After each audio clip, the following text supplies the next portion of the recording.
This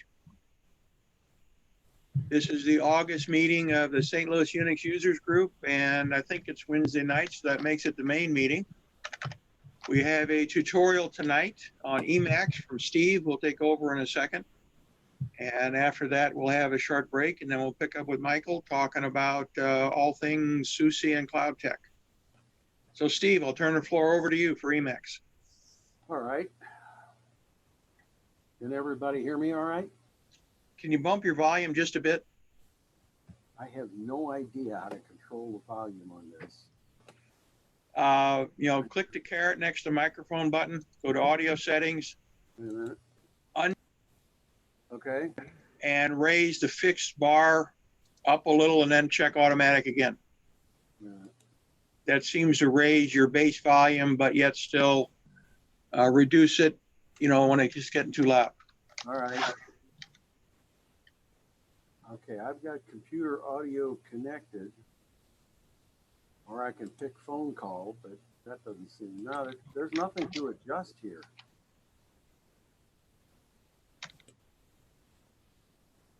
Wait a minute. Does that make the volume a little better? No. No. This is Stan. The volume is fine as far as I can tell. Yeah, but yours is way loud. So if we turn it up to hear Steve, then you can blast him. Yeah. Anyway. How's that, Lee? Does that help? That's perfect. That's much louder. Can you hit the auto? No, I finally found the microphone volume level. Yeah, that's pretty good. All right, I'll just leave it there. Now we're going to try and share a screen here.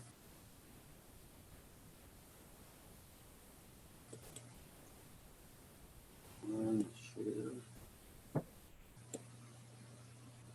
There you go. All right, we're going to work on that one. Let's get rid of this. Oh, I can't have anything at the top because that thing overlays it. All right. I don't have slides tonight. Life has been interesting around here. At any rate, this is intended as a really basic introduction to Emacs. Okay. Emacs is obviously an editor. It's a windowing system. You can do windowing on a server with no graphics installed. It can do a lot of the same things that Tmux does. They just do them a little differently.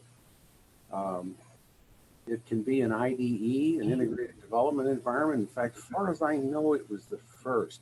I was doing that back in '89.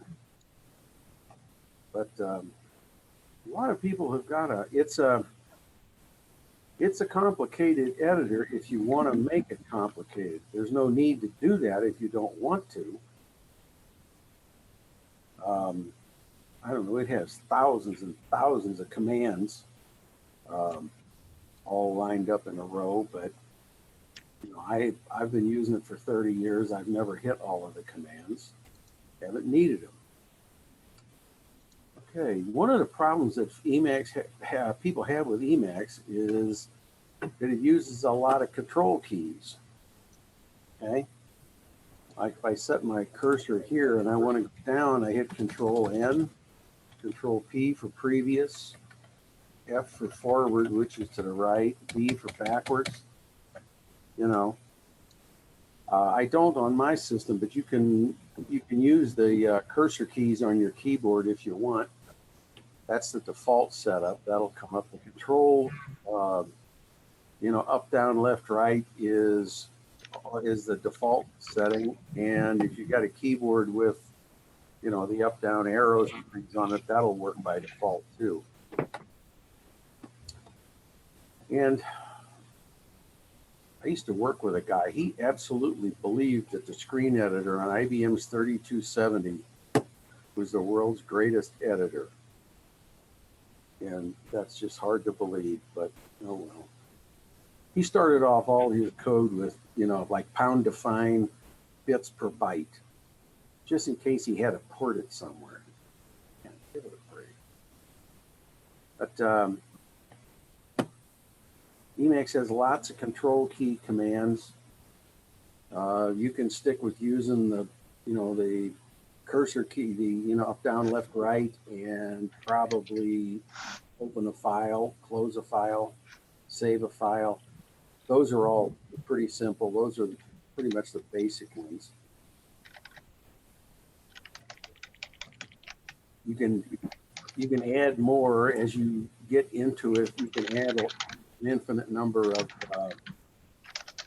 commands to it. You can add your own source code for written in Lisp, and you can write your own source code to do whatever. At one point, I had an output file from one program back at Boeing, and I had to feed it into another program, but their lat long formatting was different. So I came up with a quickie in Emacs, and whenever it would see a lat long with a particular format, it would convert it to the other format. I mean, it does math just fine.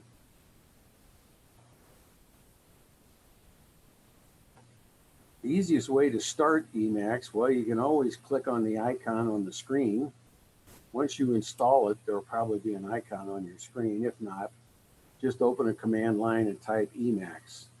Optionally, you can type Emacs space file name. Actually, you can put a whole bunch of file names on there and it'll open all of them simultaneously. What it's going to do is it's going to open all of the file names you give it, each one in its own buffer. And then you can visit those buffers in the main text window and do something with them if you like. To exit, you can always hit the X in the upper right-hand corner. That'll do it. You can hit Control X, Control C. That'll do it. That works. And if you've changed any files in this session, when you try to exit, obviously it's going to ask you if you want to save them. When it starts, what you see here on the right-hand side, this one, is it opens a main text window, which is, you can see where the cursor is going. That big blue window, that's the main text window. It's always in input mode, okay? Always. You start typing, it's going to put something in. And down here, you see the notification line. That's kind of just a line to let you know what's going on. A critical point here is these 3 dashes down here. You'll notice as soon as I start adding code, you get 2 splats. That's down there to let you know that you did something to change that file. So if you don't want the file changed, hit the undo key. Then down here below that is the command line. Come on. And this command line, you enter that with escape X. There's other ways to get in there. I usually hit the Control left square bracket, which sounds horrible, but once you get used to doing it, you do it without ever moving your hands from the home position. So it's very quick. And here you just type whatever command you want. Let's see. If I want to take this thing and now I want to revert this buffer to whatever's on the disk. So if I changed it and I don't know what in the world I did, I can always come down here and say revert buffer, and it'll go back out to the disk where this file is stored and reread it in and clobber what's ever in the buffer. That's a handy little thing, especially when you're learning. Let's see.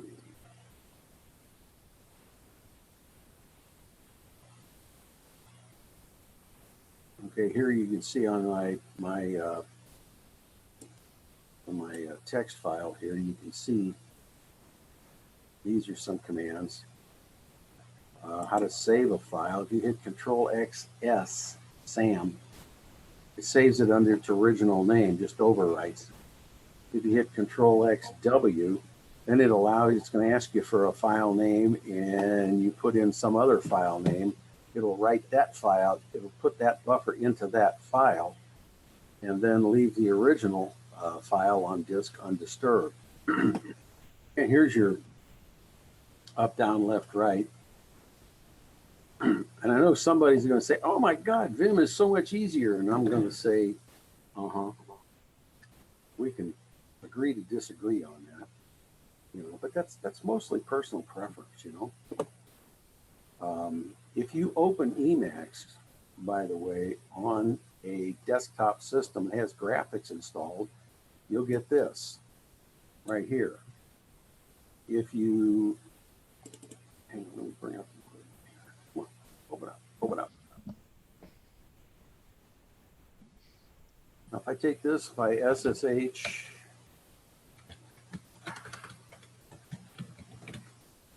go to another machine and type Emacs, I get the text version.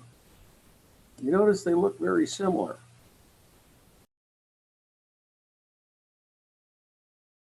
Oh, hi, Gary. Hello. Your microphone is open, you know. I know. You sound like a politician. But you'll notice these are really about, these look very much the same. The big difference is this text window here, this is a text version. You would use this on a server or someplace where you have no graphics, or if you're SSHing all over God's green earth, you just don't have a mouse. Everything else works exactly the same. You just don't have a mouse. You have to do everything with the command, you know, with the keyboard. There's really no restriction on what you can do. You can open, how many buffers can you open in Emacs? Well, the answer to that is, how much memory do you have? I've never seen a situation where it didn't want to open another buffer. Usually that happens when you run out of memory. And in today's world, you're going to get tired of doing this long before you run out of memory. You know, if you're looking at things like text files. Something that was, oh, I got to talk about buffers for a minute. What you have here is a text, is a window, and it is viewing a buffer called .emacs, which is the first file that Emacs loads when it starts, okay? And I'm going to bring it back to my personal setup here. I've just been using this setup for so long that I just think in these terms. I say, let's see, .emacs. Open Emacs init. Yeah, see that I saved Emacs init. I must have shut down the editor without saving it. So it's telling me there's a recoverable file out there. I don't care. I know what it is. It's junk. But right now it has two buffers open. And if I hit Control left mouse, I got four buffers. One is messages. Those are the messages that the editor throws at you when it starts. Scratch is a scratch pad. You can save it as a file if you want. Here's Emacs.emacs. We'll make two files here, two windows, and bring up Emacs init.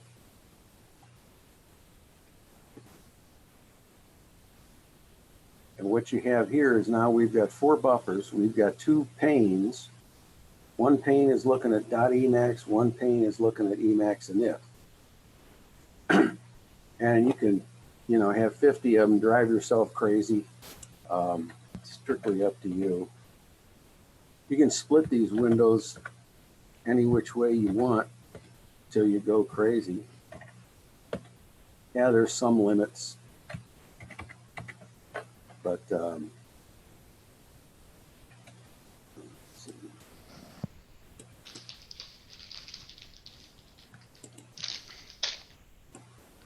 just deleting some of these windows.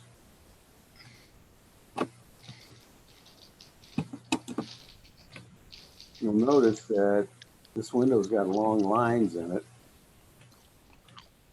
probably by accident, that file. But when you hit the left and right scroll buttons or arrow keys, it'll actually scroll the window left, right, which sometimes can be really disconcerting when you don't think about what you're doing.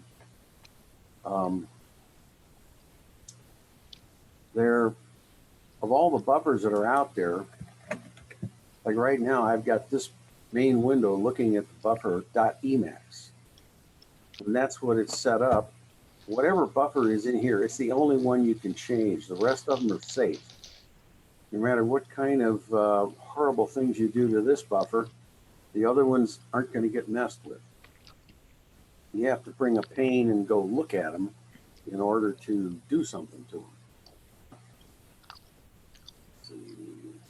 Oh, each buffer maintains an undo ring, and that undo ring can actually go, it's a circular ring, and you can step along it. But the main thing to remember is that undo ring carries all your changes since you opened this file. And if you close the file, you wipe out that ring and lose all the information on it. As long as you leave that file open, you keep that ring. And if you hit a command key like Control F to go forward, then next time you hit undo, it's going to go the other direction on the undo ring. You can really, really salvage some work with that, or you can screw yourself up. You just have to keep your wits about you. Let's see. Yeah, the easiest way to switch buffers is just click like that. Steve, is there a way of saving the undo ring?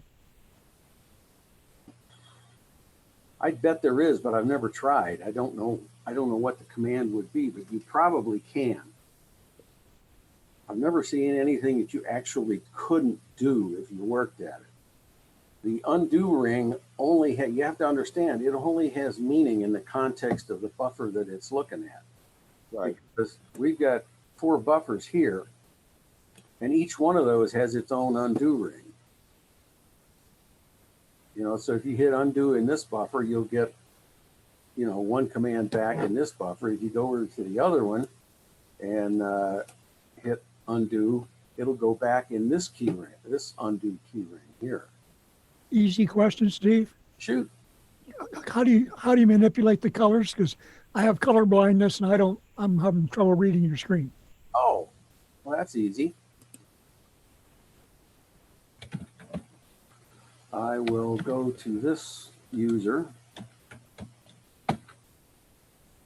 Okay, and I'll give you this file if you want it.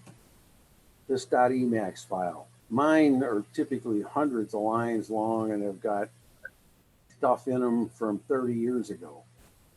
But this one I made specially for this presentation tonight. And you see here, see this command here, set background color? I keep navy blue. You can set it to black. You can set it to any color you want, really. What I try to do is find, well, if you're colorblind, then you're going to have to work with whatever your color blindness is. You know what I'm saying? Gotcha. It's that's just a thing I like. Okay, and that .emacs file, is that like a startup file? Yes. Okay. Whenever you start Emacs, that's the very, very first file you look at. Okay. Here's your customization file. Yeah, it is. It is. Okay. Makes sense. Thank you. Yeah. Let me say this about the .emacs file. All of Emacs's files are really just Lisp programs. .emacs is the first one it calls. That one can call others. Oh, yeah. In fact, if you look at mine, you see these load file commands. You know, here's one that you calls if you're setting fonts. This is for doing HTML. This is for a program called SEAS, S-E-A-S. It's a military wargaming program, professional grade wargaming program. It doesn't have super wombat graphics in it. Most children wouldn't like it, but military analysts love it. But at any rate, there's a load file command. And this one is got the two semicolons in front of it. It's commented out. If you look at this one, it's a little simpler, but any line that starts with a semicolon is a comment. Okay. And actually, you can start a comment in the middle of a line too, but comments all end at the end of the line. There are no multi-line comments that I'm aware of.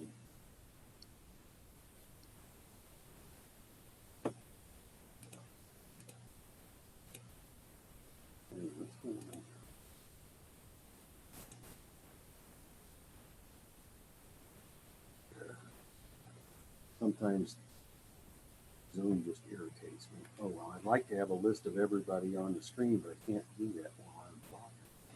Anyway,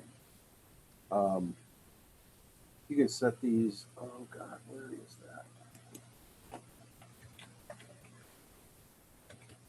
You're thinking, Steve, I'm just going to ask Dave Forrest, were you intentionally raising your hand, or is that just an accidental hand raise there?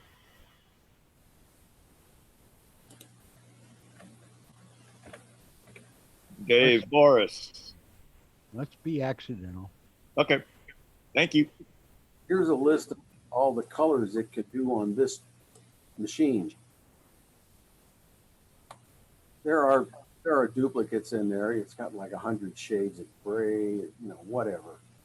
But you should be able to find some colors in there that, like you say, if you're colorblind, you should be able to find some colors in here that you can work with. And you can always go back to white on black or black on white.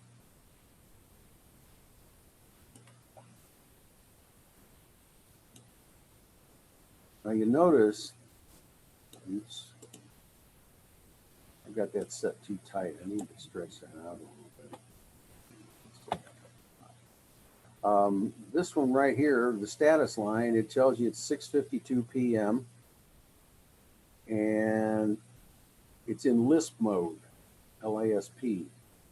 So it's now set up to do Lisp. And these commands are all really pretty simple. Here's how you define a function. You have a left parent and a right parent, and it'll show you how to what's matching. So if you light this one up and this one doesn't light up here, the blinker is somewhere else, then you've got a parent mismatch in there someplace. One of the more handy things is undo is, I don't know why they did this, but I always take my undo in my Emacs and I say a global set key.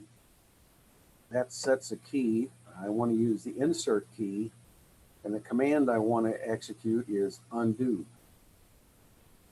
So I don't use the insert key. I've just gotten used to not using it over the years. Unless you do something with your terminal, Emacs is always in insert mode, where you come in here and you start typing and it just does like it does in Word or anything else. That's the undo. That's so handy. I can do whatever I want. Bonk. Clear.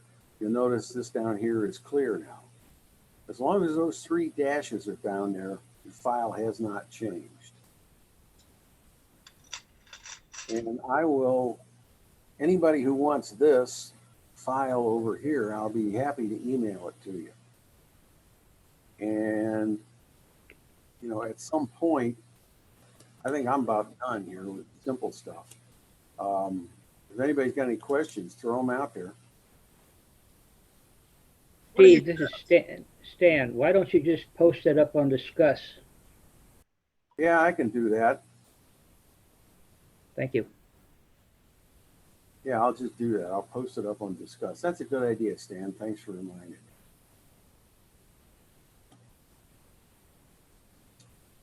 There are also a couple of comments in the chat. One was a question: can you always use arrows? Arrow. Do you mean the arrow keys on the keyboard? I would presume that would be it. Yeah, I can't see any of that stuff right here while I'm sharing my screen. Yeah. Oh, wait a minute. Maybe I can. Stan, would you know? Is that in reference to arrows on the keyboard?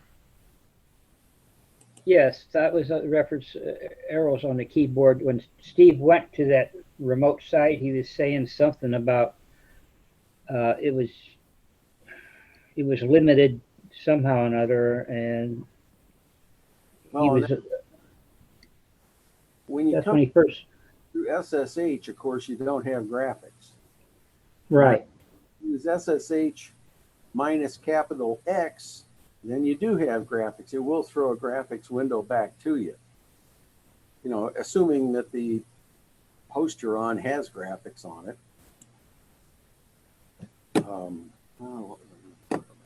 The arrow keys. Yeah. In fact, right now, see me going up and down here? I'm using the arrow keys because there's nothing in this .emacs file that's going to change that. If I go back to my setup, when I go down, it scrolls. When I go right, it does that. And left goes back. There was a time when I was working on some humongous files, and that just saved me an enormous amount of time. I just never took it out or never commented it out. This .emacs file you're looking at here, this was, I think, first written in 1989, something like that. So I just noticed Steve scroll from left to right. Yeah.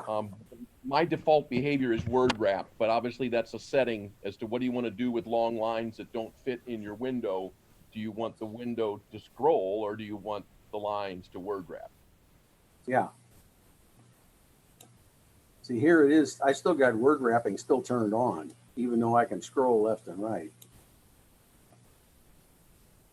And over here in this smaller window, you notice up here there's a toolbar. If I click this, it says, new file. It opens one of these windows and it wants me to, find a file. What does this say? Kill the current buffer. Let's see. Okay. That'll work. And it's got cut and paste. Some of the standard stuff up here. Normally, I don't have that toolbar on, but I thought maybe somebody would want to see it. Right here, you notice this line and this line. These, let's see, that's probably not a good way to do that. No, if you have the toolbar on, it works pretty much like a point and click editor. Yeah, it really does. It really does. But normally I run with the -1 here, because then I like this one over here, so I don't see that. There's also a big splash page that's got the GNU picture on it and everything. I keep that turned off. It's just one more distraction. I'm usually in a hurry. You can,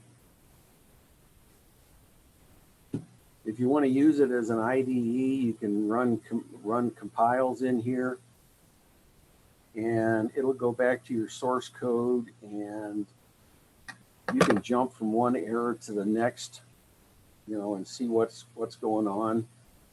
Pretty much everything that a typical modern IDE does, this does. I haven't done much code development in the last few years, so I'm really rusty on that. Usually I have to spend an hour refreshing my head. It needs refreshing frequently, actually. How much resources does this take up? Can you run it on a Raspberry Pi? Okay.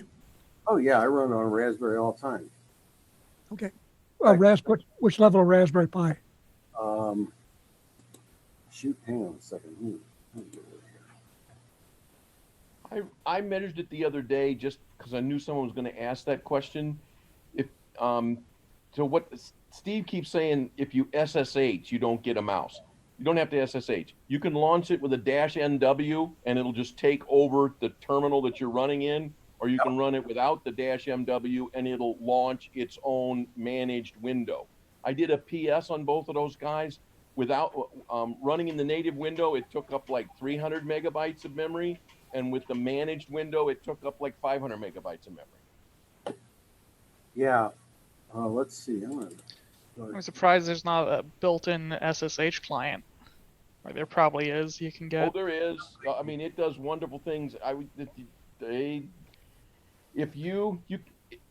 Emacs will also work like the X Windows client server. You can start an Emacs server on the machine that you're looking at, SSH to another machine, run an Emacs client command on that machine, and it'll bring it back to the Emacs server that you're sitting on to edit it until you hit save, and it'll save it back out where it came from. They just extended it every which way you can think of. Yeah, there's pretty much no limitations on what you can do. There's a couple of guys on the web that I followed for a while. I haven't looked at him recently, but he typically runs and he has one Emacs window. That's his whole desktop. And he does all his email and word processing and everything. Emacs does not really have a word processor. Okay. What's that old line? Emacs is a wonderful OS, and all it's missing is a good text editor. Yeah, there you go. But see here, this window over here is running on a Raspberry next door. I mean, sitting on a table over there. And on this one, usually what I'll do is, you can see I've got it set up to register the local temperature. And what it's really doing is if I get, I've got it set up. Let's see.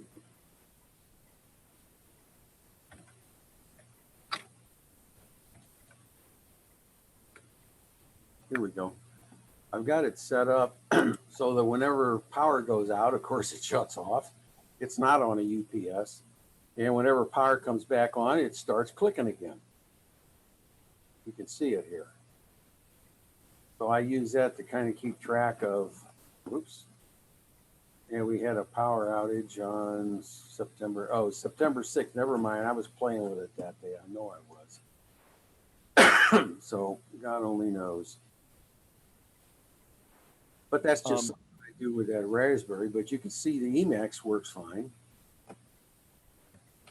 So in the same way in VI that you can escape to a shell inside of VI and then exit your shell and end up back in the editor, well, you can do the same thing in Emacs. You can, it's a meta X shell, and now you have a new buffer named shell, and inside of that buffer you're running a shell, and all of your text scrolls up in that buffer. What's cool about that is that now you can use edit commands to search back through your shell session to find the text string that you looked for, an hour and a half ago that scrolled off the top of the screen.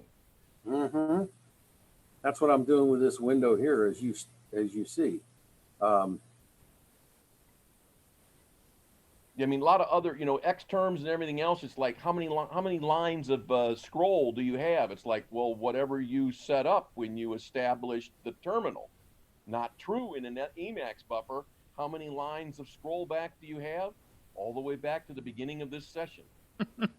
Or pipe everything into T, and then just open the file like normal. But yeah, that seems neat.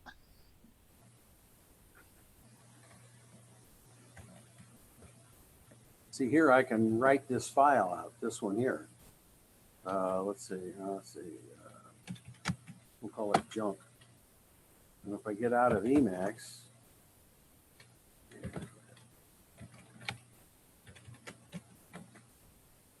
there's my terminal session. You can do a lot of things in there. I mean, it's really your imagination.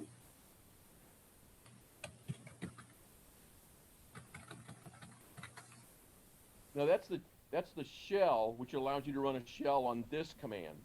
I haven't done it in a while. There used to be a telnet mode, which allowed you to telnet to another computer.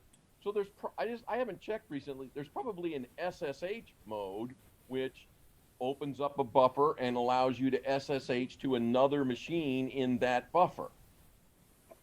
Oh, yeah, the telnet. Yeah, my other machine is not willing to talk to that. But I mean, if you just say meta x SSH, what happens, Steve? Let's try it.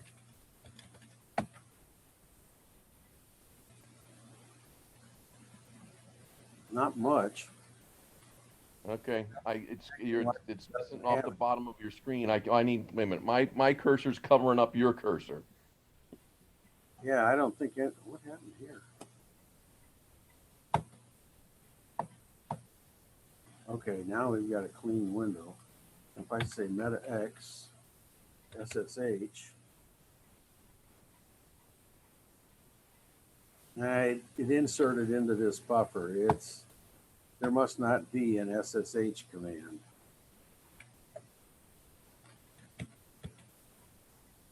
Try SSH tab for name completion.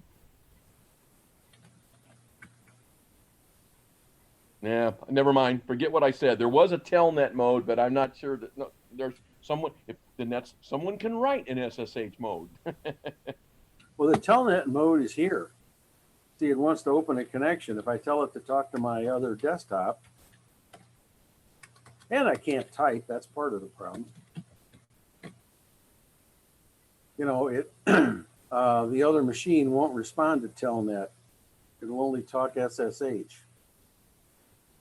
Right. I mean, somebody bothered to write telnet mode, because if there's a telnet mode, there ought to be a netcat mode as well. And I just don't think anybody wrote a netcat mode for Emacs. I'm going to suggest we save that as a question for our next session on Emacs. There you go. And what we had actually planned this out. We're hoping next month or maybe the following to have a longer, more advanced talk on Emacs.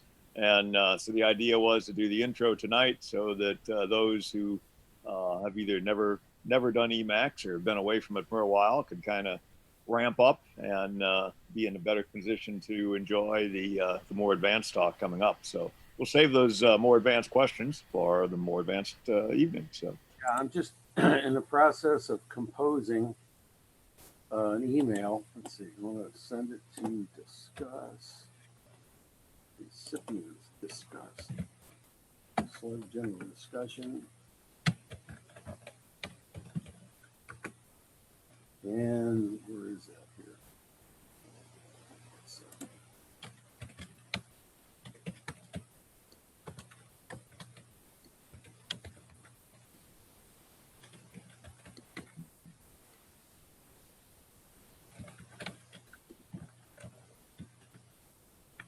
Okay.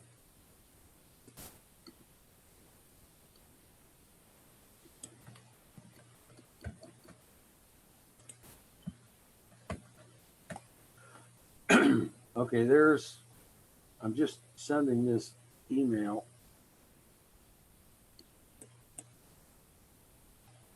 So you should get it in just a few seconds. Hang on. Man. Hey, we're Zoom. You probably know us for our meetings. Here's a few things. Oh no. Yeah. Into a personal collaboration studio with Zoom for Home. Sounds like Gary has a Zoom ad playing in the background. 2,000 people with our video webinar platform. I didn't think they still advertised. No. They had won the video conferencing battle. Anyway, moving on. That was Steve Stegmann. Steve's been a longtime board member of our group and previous lives, he's worked for McDonnell Douglas, for Cray Research, and a number of other things, including the government. And so he's put in lots of years learning all the ins and outs and good tricks of Emacs. So thank you very much, Steve. We really appreciate it. Yeah. If somebody's interested sometime, hang on a second. I got something going on here. Let me mute this mic.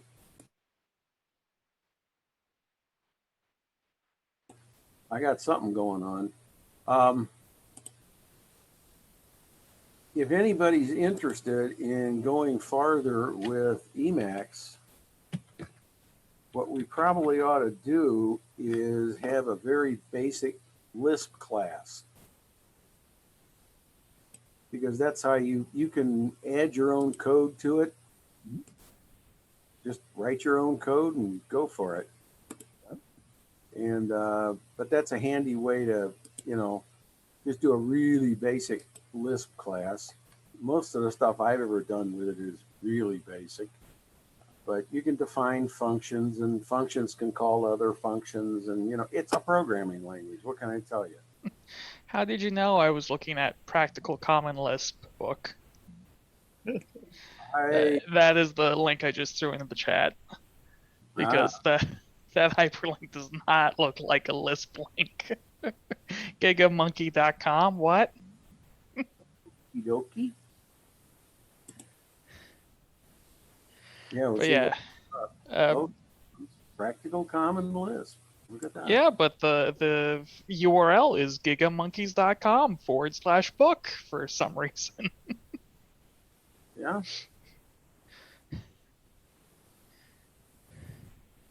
Yeah, we had a lady at McDonnell Douglas, and she at one point wrote an aircraft simulator, flight simulator, for some specific project she was working on. The interesting thing was she wrote it in Lisp. And I remember looking at her like she was from Planet Melmac. You wrote it in Lisp? Because that just didn't seem normal to me. But she did. And it worked. Hey, well, we will consider the Lisp class, and as I say, hopefully we're going to have an Emacs, a more advanced Emacs presentation here in a month or so. But things to come. Stay tuned. So with that, you're now in the gooey middle of our meeting. This is the St. Louis Unix Users Group. This is our general monthly meeting, and we do this once a month on the second Wednesday of the month. We also do a Linux user group meeting on Thursday. That'll be next Thursday, next week. And there's also a Slack, St. Louis Area Computer Club, which we run. That's a meeting that doesn't have a set presentation. Instead, it's more of a, okay, I've got this hardware and it's not working. You can even, horrible, but you can even talk about Microsoft and how that's affecting your hardware. So it's different, coming at this all from a different direction. As I say, there's no presentation. You just show up, and now we're doing it online, but we used to do it in person. It became kind of a troubleshoot hardware type meeting. It's a little more difficult online, but we got some guys who are amazing at doing it. A lot of work by Phil and Stan. They both make that meeting work. So another monthly meeting we have is the new users log, and that kind of follows that name. It's no set presentation, but whatever, we always say whoever claims to be the newest user of Linux gets to ask the first questions, and basically the idea is to kind of follow up on that question, and make sure the newest people get their questions answered in that meeting. And a lot of the people who are at that meeting really have an amazing wealth of knowledge, so it's a good group to hang out with. So, as I said, this is our general meeting, and For those of you who haven't been here for a long time, or perhaps this is your first time with us, if you come to 2 of these meetings in a calendar year of any of those meetings I just talked about, you're a member of our group. There's no dues, and so anyone's welcome to come and join in. We've never had any problems with conduct in the meeting, so I think that's a moot point. And let's see. As I said, we're in the gooey middle of our meeting. What we usually do for the Wednesday night meeting, and we do this half hour plus tutorial on the front. That's what Steve just did. Then we do announcements in the middle, followed by just a general question and answer where you can ask any sort of question. And then after that, we do a second main presentation, which takes up the rest of the evening. So we're kind of that gooey middle. We've probably got about another 5 minutes or so of this. By way of announcements, Stan or Lee, am I missing any announcement that I should be making? Just in case anybody thinks they've had too many beers, Gary wears 2 pairs of glasses. You're not blind.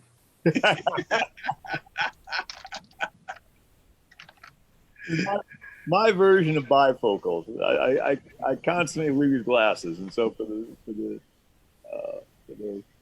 the quick and dirty, I just find these make wonderful trifocals. Okay, I just put up a dark version of the calendar if we want to look at anything. Alrighty. I like that, Lee. That's nice. Only in Firefox. Whoa, cool. All right, well, here we are on the 11th, and actually tomorrow is the 40th anniversary of the IBM PC. So yes, there were desktop computers that existed prior to that. Altair, I think TRS-80 from Radio Shack. Those both preceded the IBM PC, but of course the IBM PC really became dominant in the industry. So over on Saturday, Back in the first half of the 80s, they just weren't smart enough to pursue it. yeah.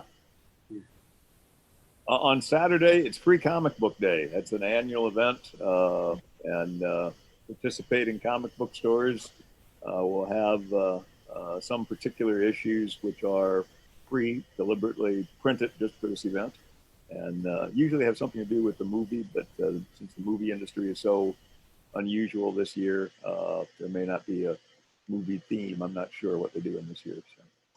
So let's see if you can scroll down to next week.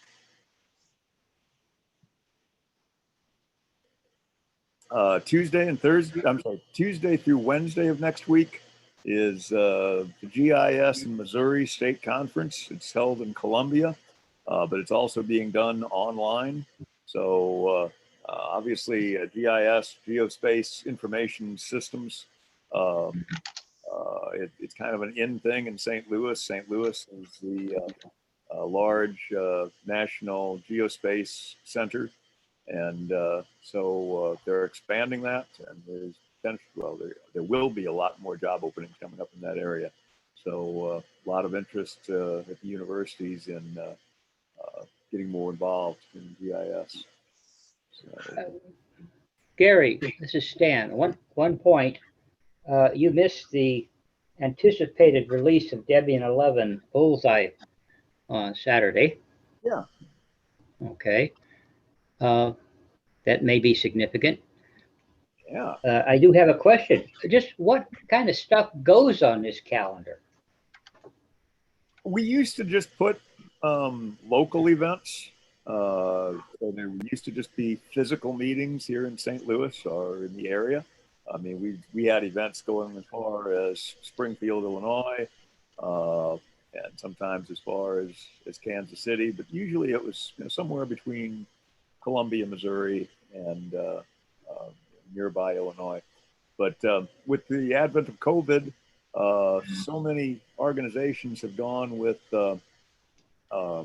Zoom, or Jitsi, or some other form of an online meeting. So we've kind of expanded it. We're just kind of picking up anything that looks like it'd be of interest to people interested in open systems, open software, open standards, Unix, Linux. So if anybody has suggestions, send them to editor@sluug.org, and we'll probably include them.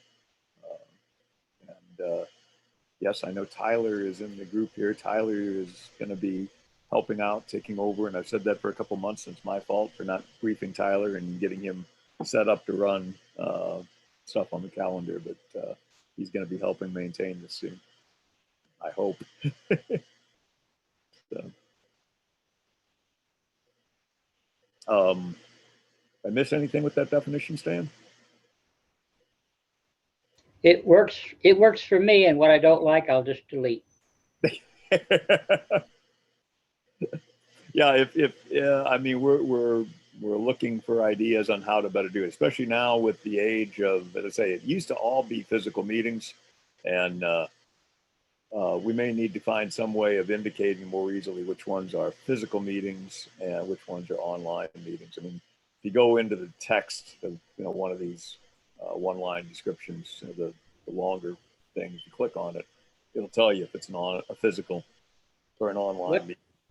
What does the X tilde mean? Cancel. We used to spell the word cancel out, but we figure people understand what the X does. Those are meetings that traditionally have met on that day of the month, or they may have already had a meeting scheduled and decided not to do it. So we mark them as a cancel. Thank you. Moving right along. Also on Wednesday of next week, it's actually the 5th anniversary of Microsoft PowerShell. Microsoft saying, "Oh, we've open sourced it now, so people can put it on Linux boxes, Macintoshes, BSD boxes." And 5 years ago, that was big hoo-ha-ha. Does anybody know? Has anybody seen Microsoft PowerShell on a Linux box? Does anybody care? Why would you care? I have. It's in the Arch repos. Okay. Let's check to see if it's on Ubuntu's.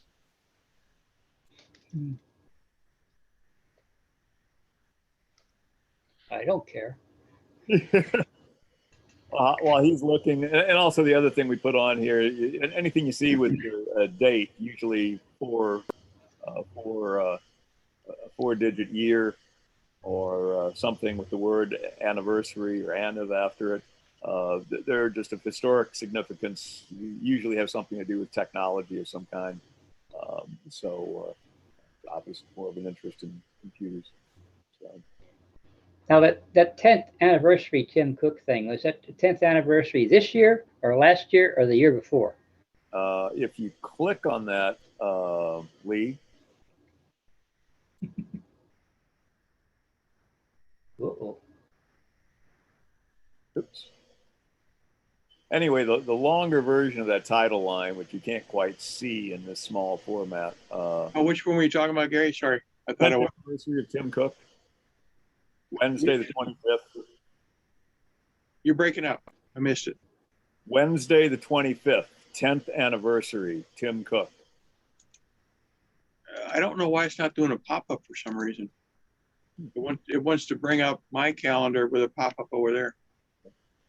So as you see on the title line there, it has the year 2011 after it. So yeah, it was actually 10 years ago this year.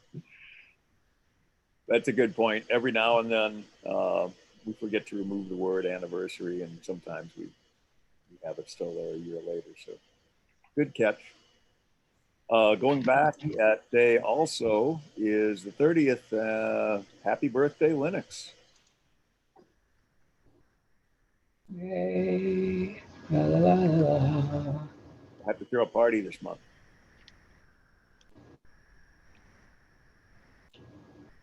$30 old. What a trip.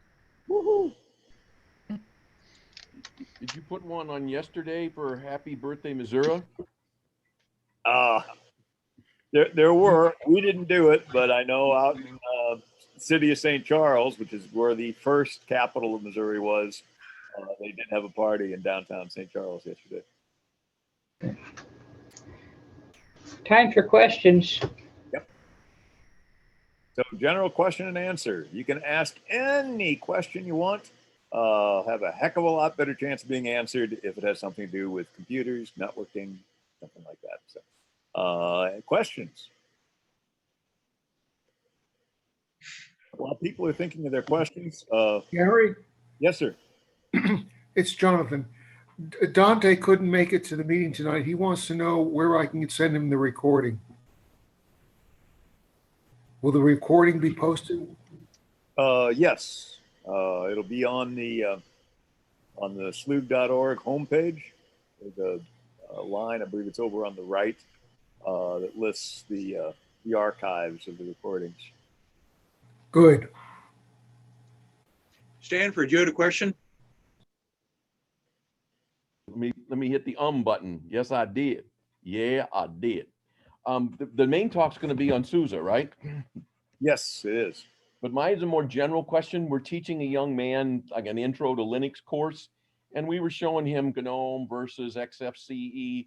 But help me formulate the answer to this question.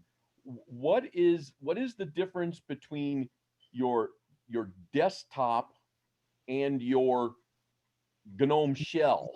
Are those just two different words for the same thing? No, I wouldn't think so. The desktop refers to the whole, the whole GUI on the desktop. So what is GNOME? Is GNOME shell a session manager?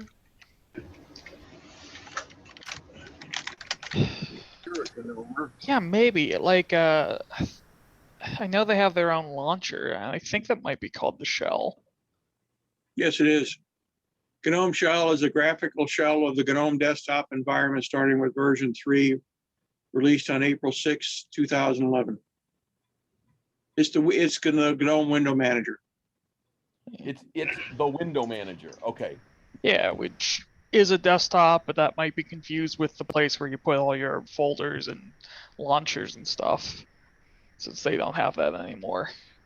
Yeah, they do. Well, desktop environment, because I mean KDE stood for the K desktop environment, right? And the GNOME desktop. All right. So there's a desktop, which is your screen, your desktop, but then there's the Linux desktop, which is more of a distro. It's a session. It's a window manager. Is that?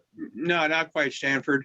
The GNOME shell, Michael might want to chime in on this. GNOME shell is the GNOME desktop environment. It is the GNOME window manager. The desktop, in quotes, your desktop, is just a folder that you can choose to display on the desktop or not. It's an option. Yeah. Thank you for I wasn't saying that clearly. So what that you mentioned GNOME, but now you go over to KDE or XFCE. What is the generic term that the GNOME shell fills? Is the best thing to do to call it the window manager or the desktop session manager? Window manager decorations, right? The window manager is really just, I think of the window manager as just placement of windows, not spawning of processes. Yeah. So, hey, this is Michael, and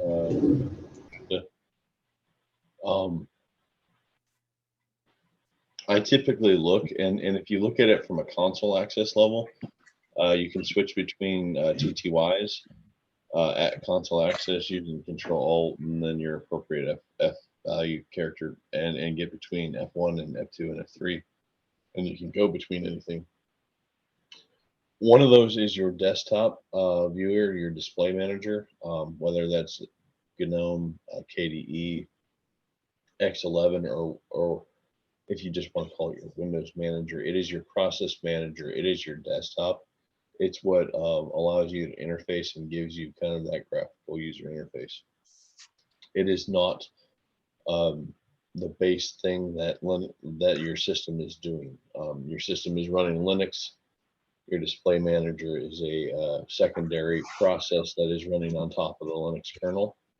And that's a little different than other things that are out there when you lose just your display manager and something and you get this huge blue screen of death, I think, or whatever, you know.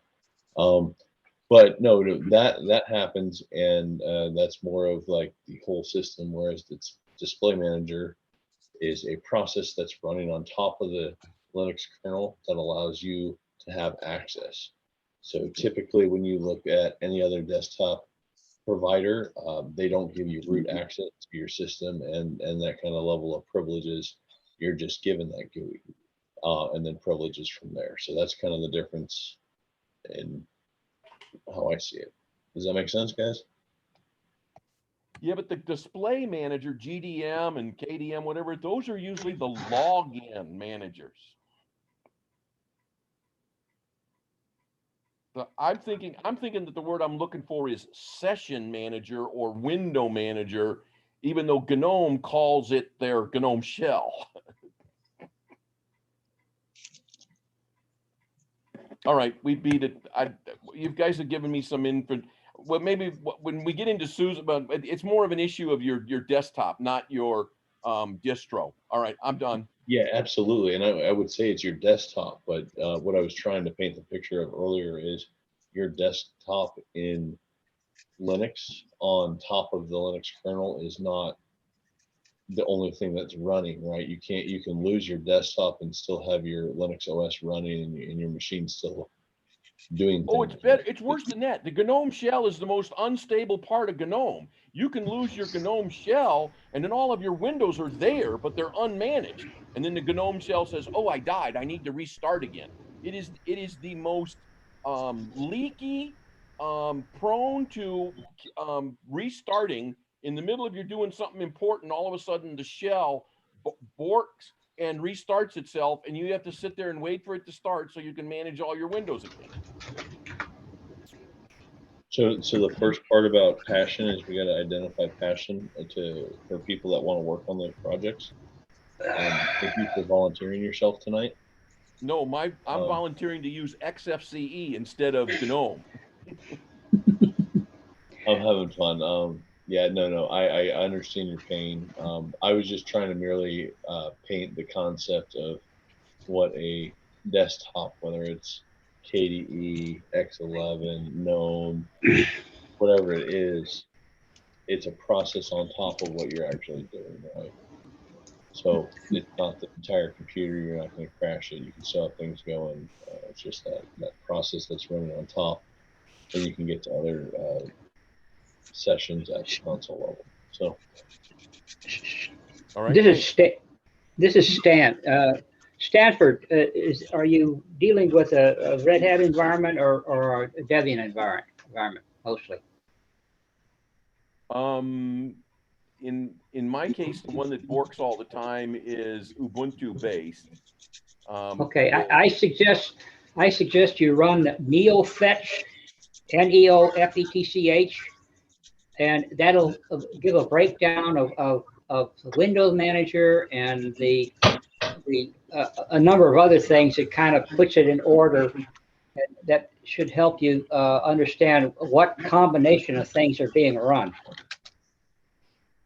So NeoFetch is a command line command? Yes. Okay. You may have to install it. It's in the Ubuntu repository. There's a demo of it. Yes. It shows the desktop environment is GNOME, Windows Manager is GNOME Shell, Windows Manager theme, and then another theme thing, and icons, and all kinds of crazy stuff. And the terminal is the GNOME terminal.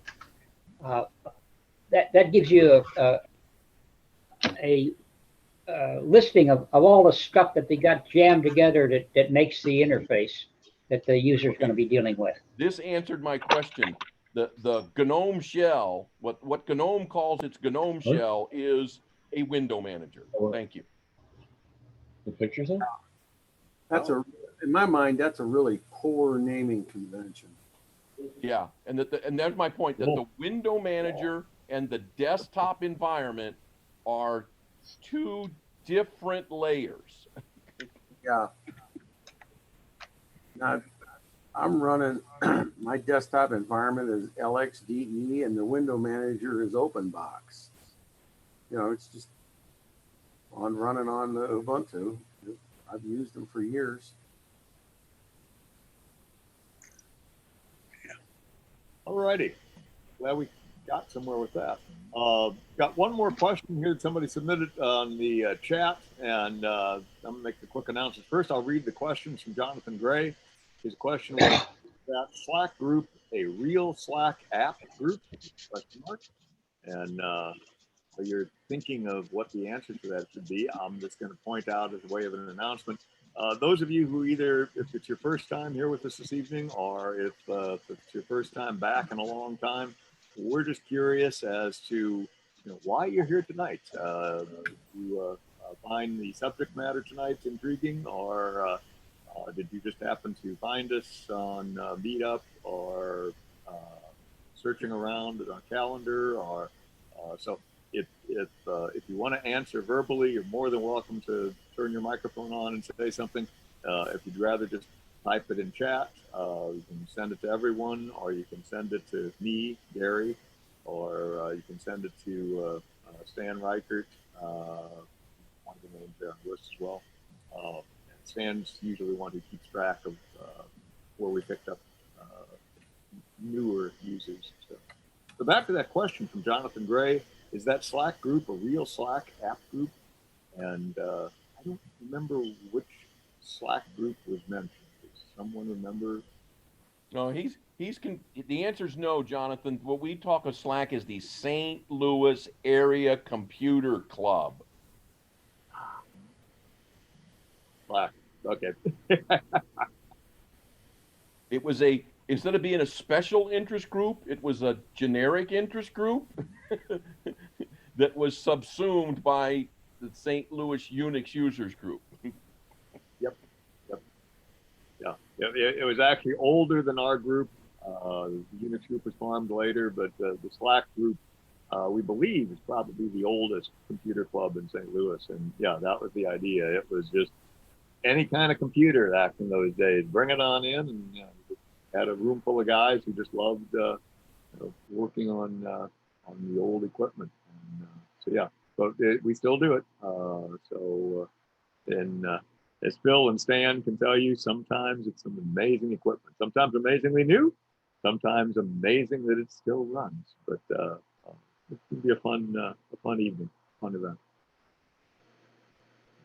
Alrighty. With that, I think we'll close the Q&A. And our main feature speaker this evening has already heard his voice a couple times, Michael Carrington. Michael is a software engineer, technical person from SUSE. He works out of Kansas City, and he's been here physically with us for physical meetings here in St. Louis in the past. And unfortunately, with COVID, since we're doing this all remotely, he's still in Kansas City right now, but we're happy to have him. And it's been, about 4 months since the last time we've heard from him. And I'm going to turn it over to him. Thank you. Yep. Thanks, Gary. I appreciate it, and I appreciate being here. I'm still doing the whole got monitors all over. So as I'm sharing stuff, if you see my eyes wandering, I forget I'm supposed to be looking at you on the microphone. So I do apologize for that.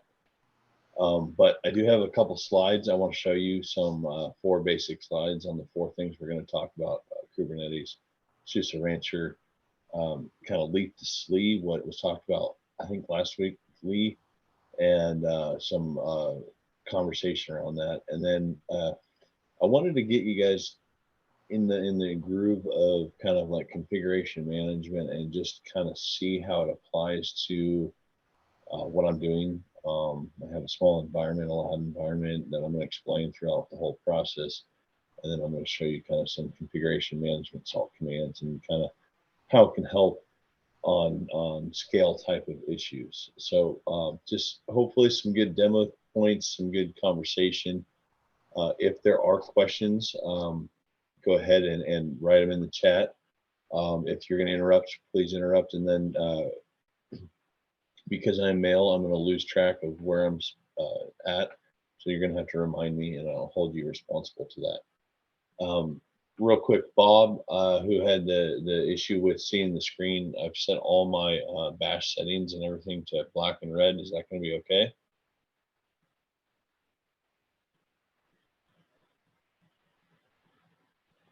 We're gonna go okay. But real quick, I wanted to talk about Kubernetes and what it is. You guys have heard of it, right? You guys have heard of microservices. And I'm looking down right now. I have my, this is my iPhone SE 2020 edition, right? You can see I'm running an iOS, right? And I have all these apps.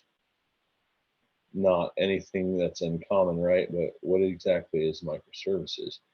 Well, in the concept of containers and having a small component, whether it's your own individual OS, an entire operating system, or just some small component running some type of a Go script across an enterprise hardware, it doesn't matter. But I like to look at this, and again, back to the iPhone, that any type of iOS or any type of just got a notification about one of my kids' baseball team. But again, you have a ton of apps, and then what do you have running? Currently, if I double click my home, you can see all the different apps. So right here, I have ESPN running, I have messages, I have just different things I can't see. Hopefully none of it's too terrible. A calendar, I think. I was checking to see if I had to do anything tomorrow. That type of thing. Well, you could consider each individual app a microservice.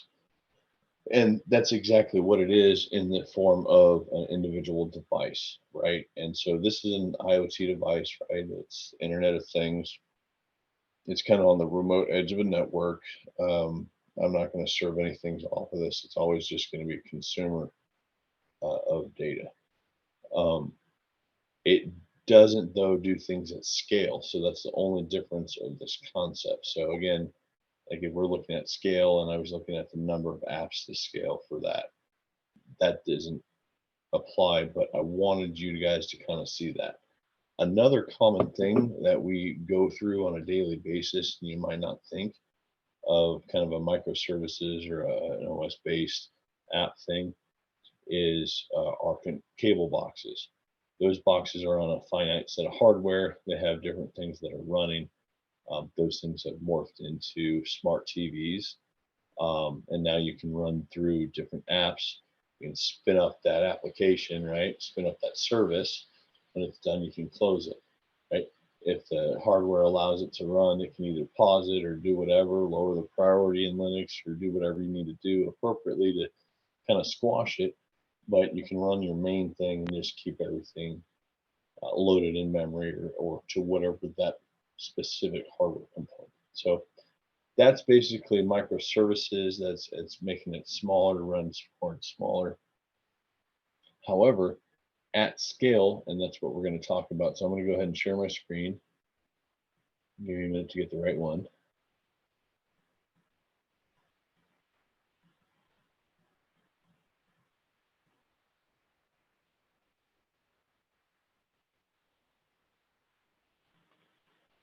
Try and grab it again.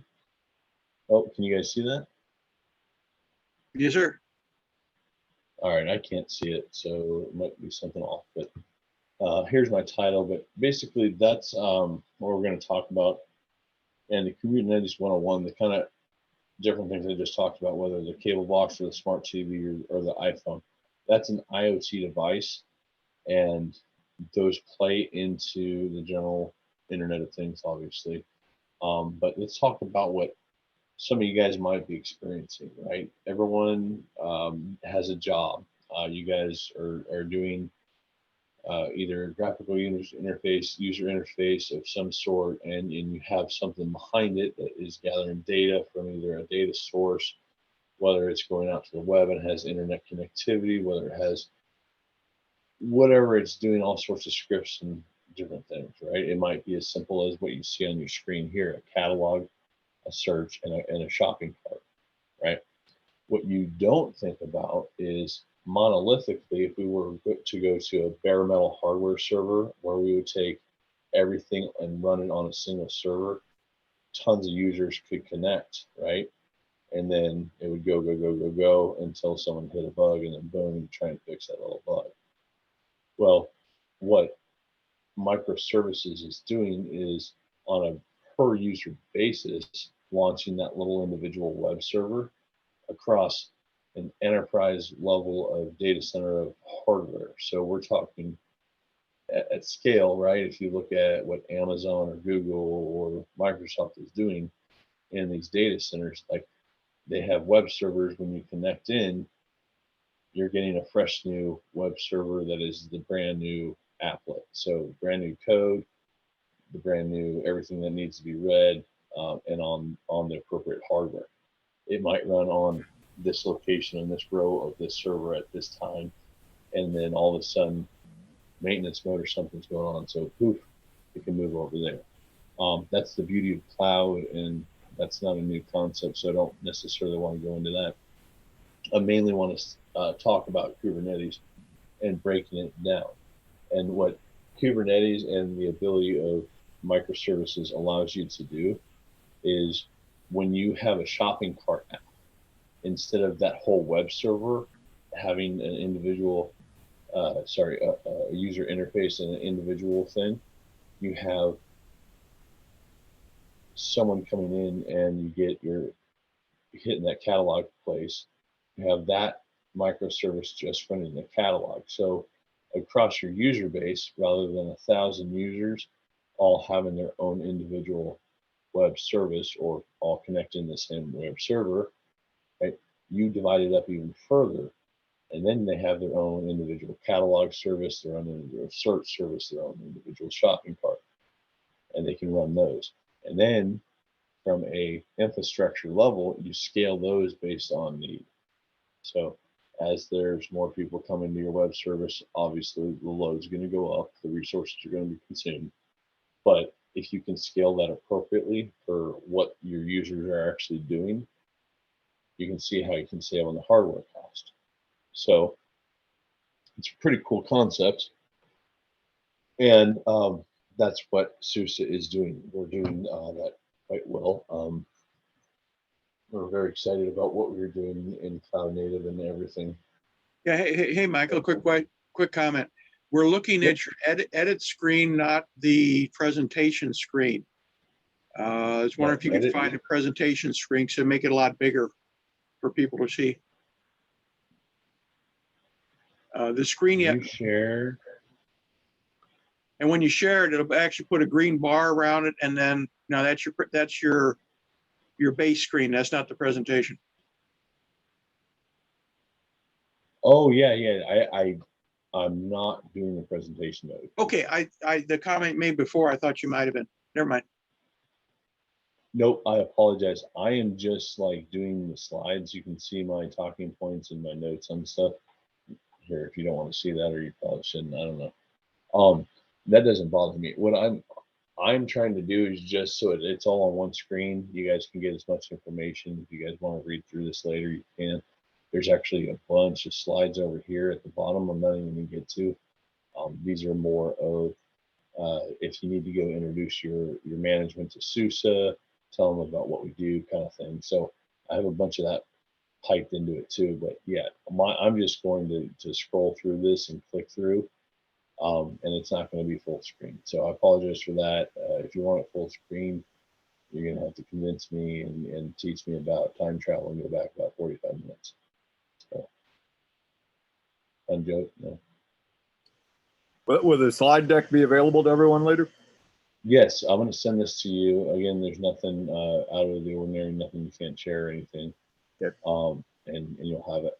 And like I said earlier, Gary, like all the slides at the bottom, they're mainly for you guys to be able to say, hey, this is what SUSE is actually doing. I know they're not who you've heard of. I know you've heard of the other Linux distributions or whatever, but this is actually some marketing material that you can use for that type of conversation. So, but that's what SUSE Rancher is doing. Kubernetes, RKE, Amazon EKS, cloud, local stuff, IoT, whether it's to dev, branch, or edge. That's kind of what SUSE Rancher is. SUSE Rancher 2.6 just came out. I'm being very vague because I'm not officially allowed to speak to SUSE Rancher and what it does. But going back to my iPhone example where you have all these devices, right? these IoT devices that are all running Kubernetes. So, for example, I'm on the Verizon network. If Verizon wanted to monitor and see everything on their network and what it was doing, they could hook it into a Kubernetes system type of thing. SUSE Rancher is going to connect to everything they can on the network, what they have access to, and then it's going to be able to determine what's going on each of these devices. So I'm not saying that's what Verizon does by no means. I'm saying that's the type of technology that goes on and what SUSE Rancher and what it is capable of doing. It's not Kubernetes per se, it's the management of the systems that are running it. So the infrastructure nodes that are running all your workloads, your microservices, whether it's 500 of the 1,000 I gave earlier or 300 or whatever it is, depending on where it's running, it's going to farm that all. SUSE Rancher will hook into all those different Kubernetes environments, whether it is a distribution we provide or any other CNCF certified distribution, and it'll do that. So again, I can't talk too much on it, but I plan to in the future with y'all as soon as I get my full certification. So again, here's that 2.6 roadmap. This just came out this week. Again, going quickly and jumping through that slide specifically. Michael, let me this is Gary. I just want to interject so people understand.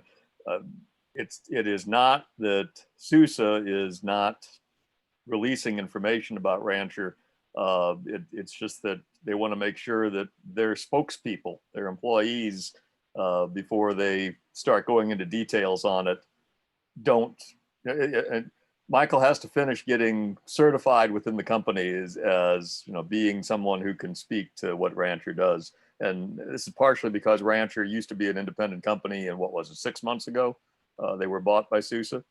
So you know, it's bringing all the company employees up to the same speed, basically. So it's not that it's a secret. It's just that you know, Michael has to not be an official spokesman about it until he gets officially blessed. Right, I get the check mark, but as for now, I already heard it on the call, so I'm not going to say the same thing, Gary, because it was you that said it. But you can call me the FNG and get away with it right now, right? That's kind of what I'm at. Is I'm the low man on the totem pole until I can convince people I know what I'm talking about. So again, I can't talk about all this stuff, but I will show you something really neat. And this is on my Linux app, my Linux desktop. I'm running. So I have real quick. I have a bash session. I'm going to show you. Oh, and this is one thing I wanted to talk to you. So I'm going to digress a little bit, geek out on a Linux command line type of thing. And this is for Steve, who gave the Emacs presentation earlier. This is kudos to him for the presentation, but I did see something that I wanted to see that I use that's different than VI, that is Emacs from a command line integration kind of standpoint. So I know everyone's gotten through, like you get done typing a command like this, right? And you're like, oh man, I need to like go look something else up. I could open another SSH session, or I could just do a Control A real quick, do a Shift pound or octothorpe there, right? And hit that enter, and then it comments it out, right? So that's pretty common, right? Control A, get back there. If I need to go back to it to the end of blue there, it's Control E. But the thing about Emacs that allows you to do that is that Control Alt thing. I can hit Control Alt and B. So if I need to change this option 3, obviously it's not in the same syntax as this one, right? So if I hit Control Alt B to back, hold on, it'll do word by word. Does that make sense? So I don't have to do a bunch of characters, or I have to do Control A or Control E to go to the beginning or the end, and then a bunch of arrows. I can actually do Control Alt B to go back, Control Alt F to go forward. Just something I saw when he was talking, and when the Emacs thing comes up, there's always the VI Emacs debate, and this is a VI person saying this is I like this Emacs command. So it does have a lot more power in Emacs. It takes a lot longer to learn, but Steve, thank you for that. Anyways, so I digress a little bit, but this is my operating system, right? This is MC SUSE 004. This is my Dell 5530. It has a hard drive, a processor, memory, like normal computers do, a keyboard. But I'm running OpenSuSE Tumbleweed on it. And that's the next kind of conversation. So without further ado, we'll go there. But this is kind of the SUSE Linux portfolio summary. And I know Lee sent this out earlier or last week and went through all this with the 15.3, and you guys did a kind of an upgrade there.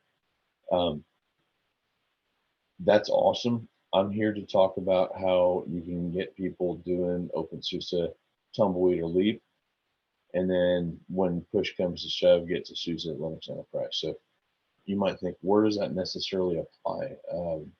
Think about like senior projects in college with computer science group, or a new developer that wants to get something going. He can't afford expensive licenses for Linux right now. He's not making any money. That's typically what we do. Well, the neat thing about OpenSuSE Leap and Tumbleweed is the direct integration. So I said earlier, I was running Tumbleweed, and if you look at my zipper command, and if I do list repos, and I'm going to do URL to show the URLs, but you can see that I'm all on OpenSUSE.org for all my Tumbleweed repos.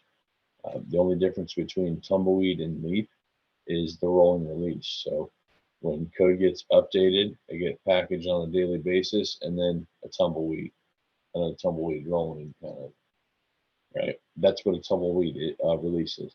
Leap is we're leaping, and OpenSuSE Leap is leaping with the Linux kernel adjustments of SUSE. What that means to you is if you're running something like this, right, and you want to take it enterprise, right? So I'm going to SSH over to another server here that I have. And if I do this same zipper command, I can see here on SLE module server on updates.suse.com. So this is under support SUSE. If I exited out of space one and I came back to here, if I wanted to take this, so if I was a college graduate and we started making money and we were paying support and I needed support on it, paid support from SUSE, or rather than community support from the community, you could come and we could have that conversation, but you would need to make sure that all these were pointed at the right repos and libraries.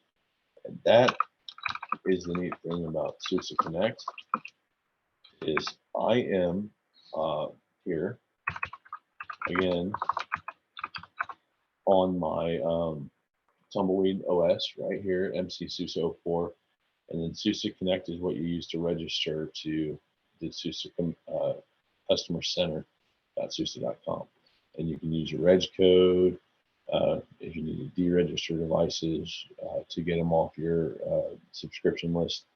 Absolutely, you need to be doing that, and then you include your email and different things. So it's not hard to do to go from a SUSE Leap or Tumbleweed and push it to SUSE Linux Enterprise.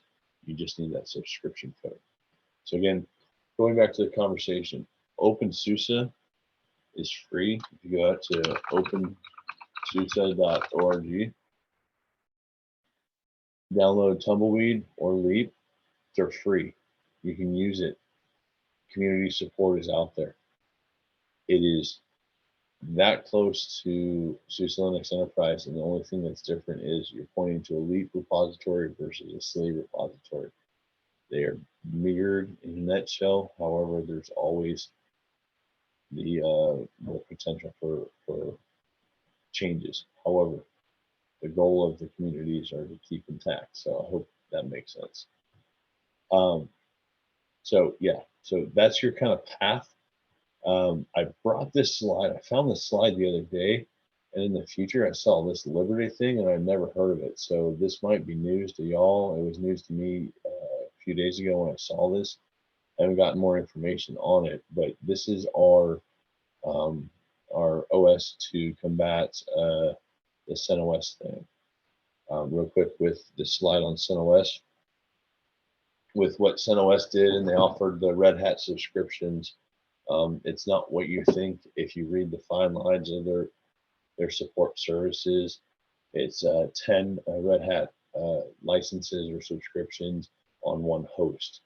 So it's not 10 different hosts. It's not as many containers or services running on those hosts.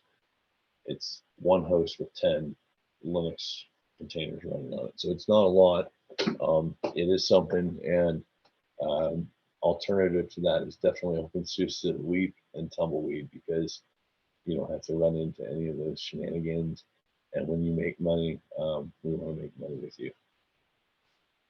Any questions on that kind of the Tumbleweed, LEAP, OpenSuSE, the SUSE relationship? We're pretty close, but we are separate.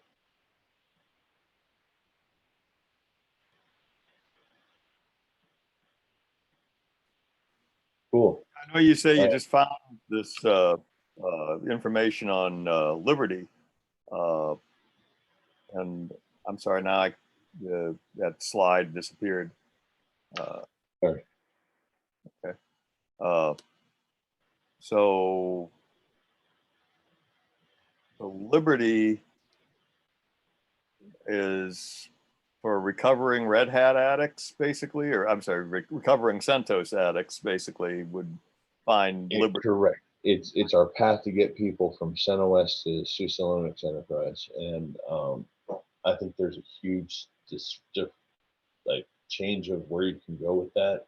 There's a lot of differences between CentOS and what we do with our German engineering in Linux. So it'll have to be determined, right? But yeah, it's definitely out there, and it's going to be a solution for you. Okay. I have to applaud, by the way, just the naming conventions of Tumbleweed and LEAP and Enterprise. Those names almost just make inherent sense compared to, I've had people ask me, well, what's the difference between CentOS and Fedora and Red Hat Enterprise? And the names over there seem to be more a source of confusion than these names. Tumbleweed and LEAP are much more apropos. Yep, absolutely, and it makes it easier to discuss it. Doesn't give us room to hide in the weeds and try and say you're paying for this and this and this, and really give you that. It's pretty simple when you need that paid support, you have that production, and you need that CYA or that throat to choke or whatever, whatever technical term we're going to use there. That's really when it becomes necessary. So I gave it a couple examples earlier of college students working on senior projects, running instances, people playing in the cloud. You can easily spin up this stuff. As soon as you get your code working and boom, all of a sudden you need to take some production. It's there and it's easily transferable. And that's the beauty of it. It doesn't take a whole project to rewrite it onto an enterprise Linux distribution. It's already the same components. I can't stress that enough, but the next thing we're going to talk about is salt. Who's familiar with salt?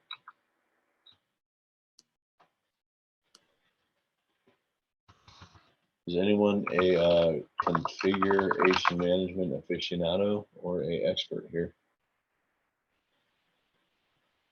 I'm sorry, what type of expert? Configuration management.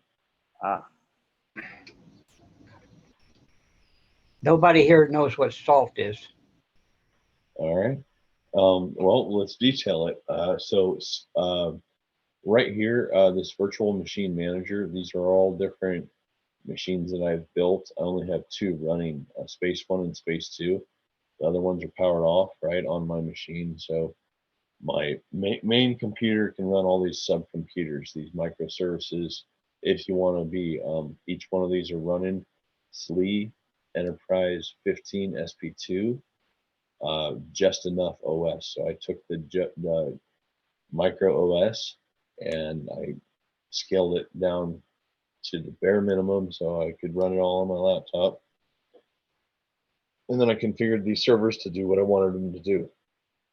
I don't have extra components. I don't have the desktop disk space. I don't have all the overhead of this process running and this process running. They're pretty lean and mean, right? That's what the beauty of just enough OS is, or juice. But the reason I'm showing you this is my Rancher build. And if we look at my Rancher kind of environment, right, you notice here Space 1, right? I'm connecting on local DNS to this server. And when I connect and log in, you're going to see a bunch of my different clusters. And I'm mainly showing you this to kind of show you what Rancher does without being able to demo it at a level where I can show you my Rancher environment, what's actually running, and then the other 3 that are not. So that one, and that one are actually not in great state. I wonder why. That one shut off, that one shut off, that one shut off, that one shut off. You notice though, Mercury 1 and Mercury 2 is a dual node setup, but you only have 1 cluster. So obviously that's 2 nodes running underneath the Kubernetes cluster. So enough said. That is Rancher. That is kind of what we're looking at. That is the environment. I only have these 2 servers running, right? And the only reason why I'm only running 2 and not running the other 4 is if I did the other 4, I probably wouldn't be able to make that Zoom call work and be able to present to you because of the necessary resources on the system. Again, I'm running 6 enterprise class Linux desktops on a local laptop that are all doing crazy things, keeping in sync and running processes and stuff. So it does wear on it. I didn't want to run anything, so you will kind of see the results of that. So again, here is MC SUSE 04. I am here. I'm going to go out and SSH to Space 1 very quickly. I can get there. Space 1 is my salt master, right? If we look at our system kernel or control process of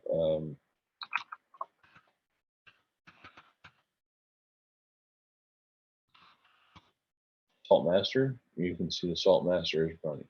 Every other system in here that has connected up from a configuration management perspective, you can look at to see running salt key -L, and then there's way on those individual systems. When you subscribe them to the salt master, you can subscribe them up so they send up here and they show up as unaccepted keys, and then you accept them and you enter them in. Obviously everything in my cluster is accepted, and you can see what I have access to.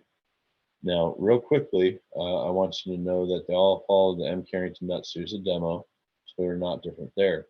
But if you look at this, if I had a subset of servers in my environment, whether they were all planetary based or they were application based or whatever, if they were naming convention based, I could call everything that had Earth in it. I could call everything that had Mercury in it, and I would actually here get 2 of them, right? Same thing with space, not with Venus, I would only get 1. So to kind of demonstrate that, I'm going to run a real simple command, right? So this is salt, to invoke salt. The next thing is everything or which servers in your environment. So basically which of these you're going to call. So I'm doing an asterisk for a wildcard for everything. And then the next thing I'm going to do is the command. So here, I'm just simply going to do a test.ping. Now, I just showed you Space 1 and Space 2 were running, and the other ones are not, right?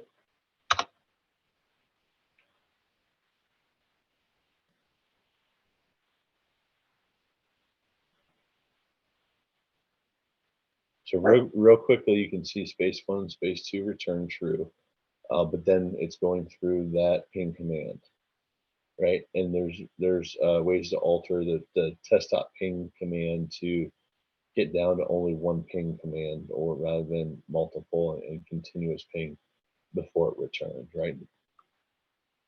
But here you can see it did not return. So obviously we have 4 servers not in working condition, but if we needed to manage the servers in our cluster, in our environment, in our data center, in a remote data center, we can do fun things, right?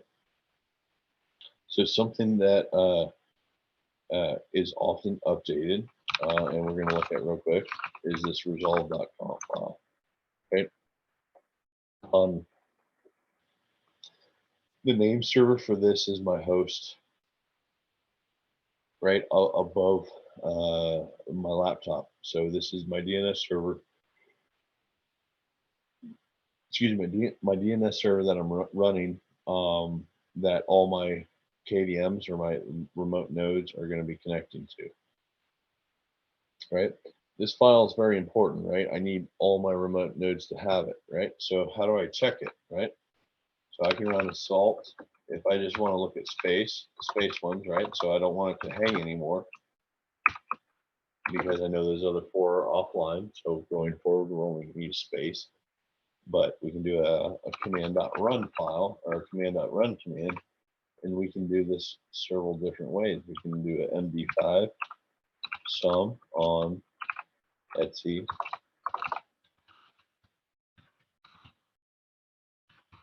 Right? And you can see that that file is in sync between systems, right? This is the response from space 1. This is the response from space 2. Pretty neat, right? What happens if yep. Somebody's trying to talk. I just said neat. Oh yeah, it is neat. And it really applies like when you're managing more than one system of the same kind of sort and capacity. So get this, Gary, in the sense that you have all these nodes that are running all your Kubernetes and your microservices, and there might be 300 of this process running on this node, right? But at the same subset, you can be conditioning these nodes via these commands or via scripts that run these commands and do it on a daily basis or prior to bringing a node into production or doing whatever. So if we look at from taking nothing and taking your hardware into being able to configure it and going live with it and shrinking that down, and then on top of it, being able to configure it and maintain it and making sure it's the same product every day, then that's the beauty of configuration management and what we can do with Salt. So I showed you a couple commands. There's Salt states, there's Salt environments. If you could think of the different NICs that you could put into a computer system and how you would want to handle that on each distribution of operating system. Well, within Salt and the Salt states and collectively SUSE Manager, you can get out there and you can configure your system based on hardware type or any results from an underlying command that you can run on the operating system, and then you can configure it appropriately.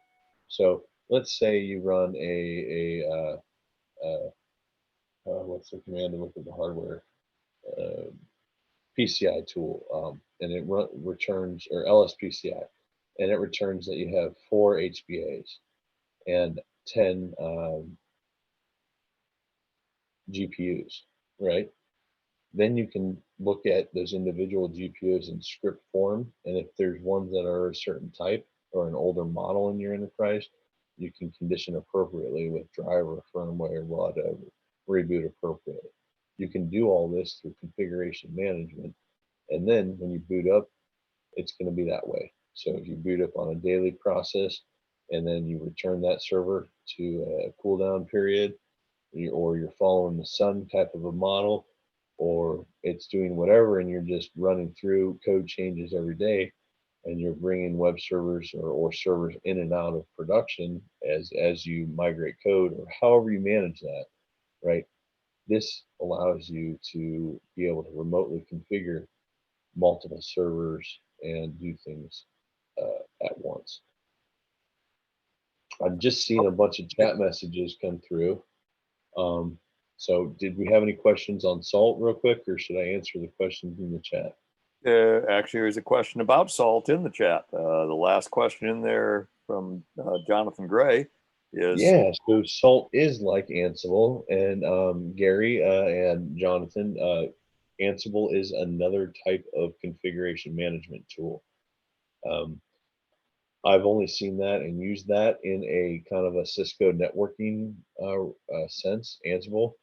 But the neat thing about SALT is if you have Ansible playbooks or Ansible stuff that you're using, you can actually pull that into SALT and SUSE Manager. So if you have all those different Ansible playbooks that you've been using for whatever and you've done over the years, you can pull that in and then have a kind of a parent configuration management tool that utilizes that and then does more.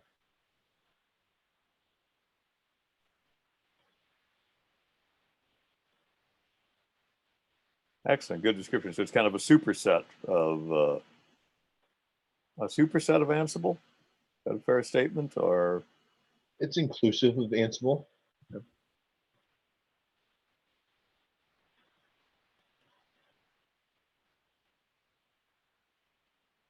Okay, Jonathan, if you got any follow-up question there, you can either go on voice or type it into chat, and we'll try and follow up more if need be. Otherwise, Michael, if you want to look back through the chat there and spot a couple other comments. Yeah, I saw another one from Jonathan. Michael, will SUSE ever have an online desktop like shells.com? Shells.com is a remote Linux desktop service. You log in and have a remote desktop. Does SUSE have any plans for that? I have not heard of anything of that sort. The concept is neat. It wouldn't be too hard for someone to be able to provide that, especially with AWS and Azure and Google Cloud and what you can do there. You could easily spin that up and provide that desktop and spin it down on an as needed basis for users, and then just ad serve the heck out of them and make money on it. I don't know. But no, SUSE doesn't offer it out of the box. That'd be cool. And definitely something, but no, we don't do that currently.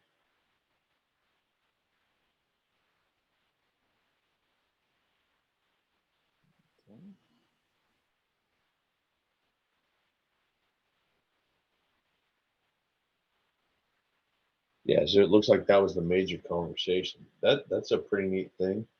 I'll probably use that if I ever am on Windows again and I need a quick Linux session to do a transfer or something, or a DD to a disk or something.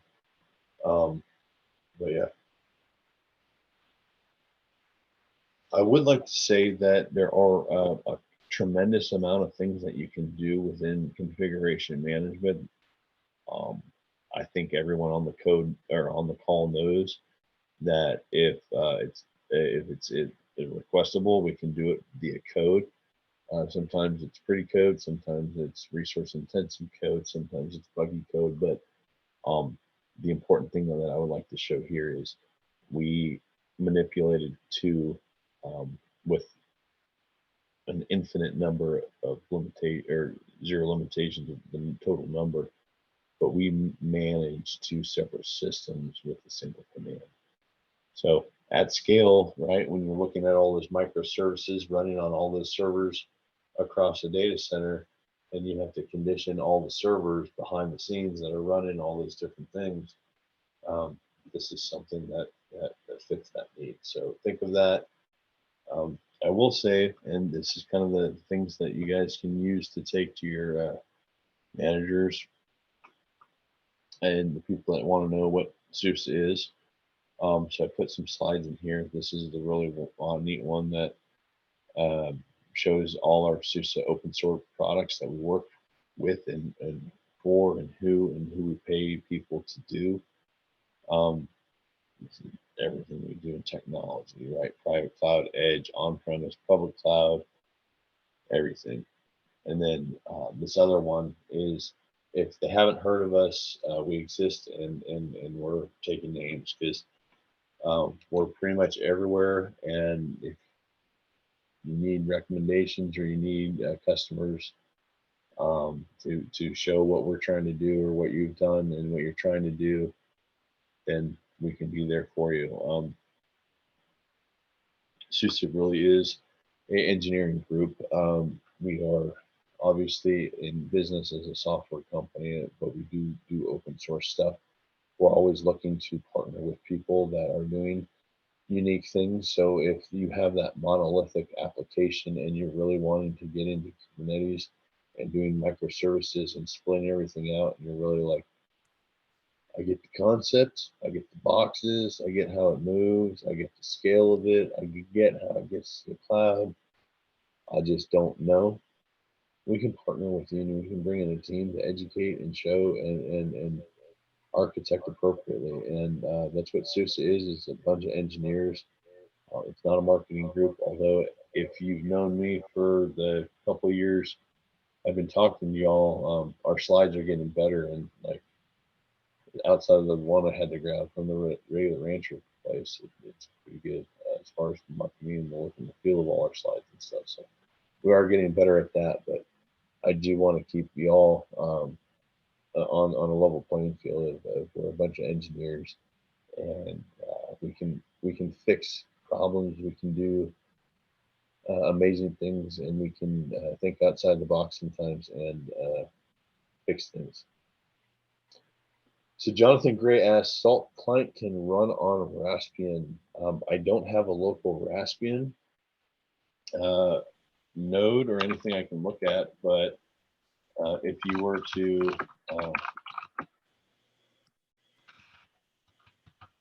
look for Salt Minion, whether RPM or Yum or whatever repository tool in Debian, you can check to see if Salt Minion is installed.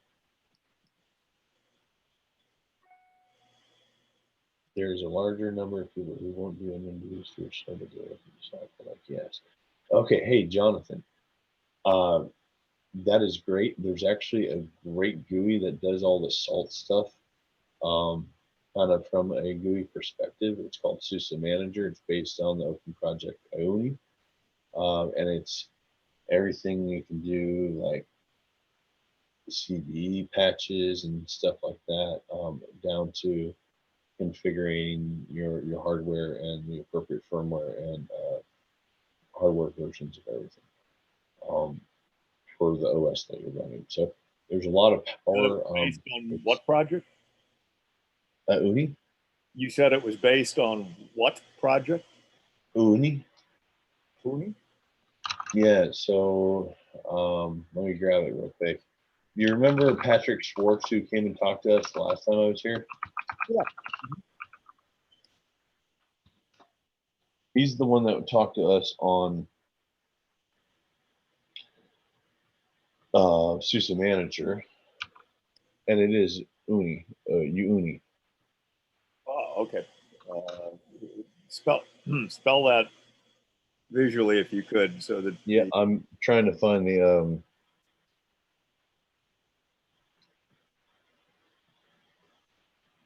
There we go.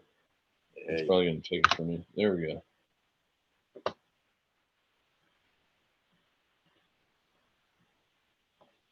So this is what SUSE Manager is based on. So we offer support on Ione, basically, and we call it our productized version, SUSE Manager. And what it does is it encapsulates this, but it adds our German engineering and our GUI to it. I did not intend on demoing that and having an environment spawned up and showing that, but I can always come back and talk about that in the future. But literally it is the CLI and what you can do in a GUI. Obviously the GUI is not going to be as robust as the CLI and have all the different options and everything built in. But yeah, we absolutely have a GUI form of it. I was just kind of showing you the open source configuration management tool SALT.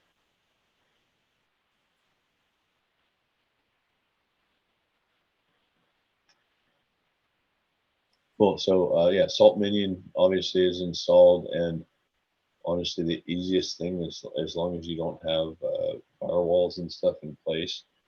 But if I look real quick,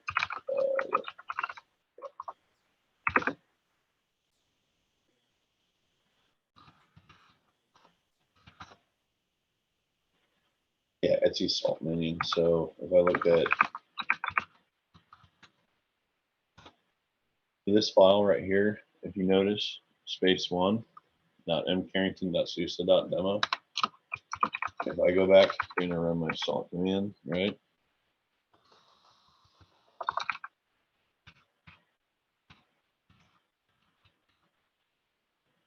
If everything's registered up and that isn't the same file and it's supposed to be pointing up at space1, guess what I can do? I can do a SALT as copy, and I can take my file, not Etsy host because I was messing around with network stuff, but local Etsy SALT minion, and then I can put it out there as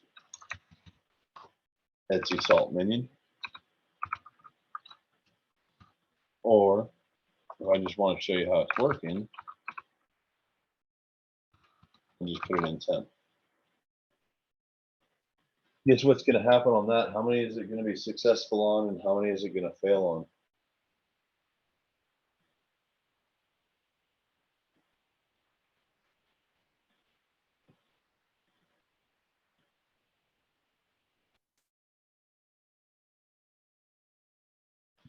So it came back and it made sure it said we're successful, and we made a true copy onto space1 and space2, but the other ones aren't online, so obviously it's not going to make it there.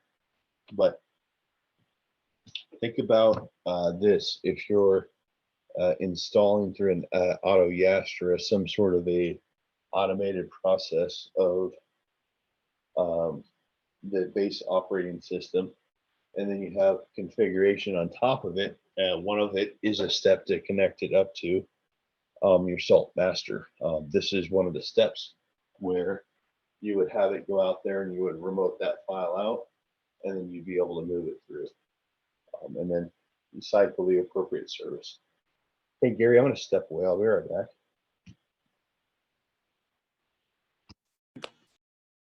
Okay, no problem. Well, it's been some good material here. So, anyone have any other thoughts or directions here that we're going to want to ask Michael when he comes back?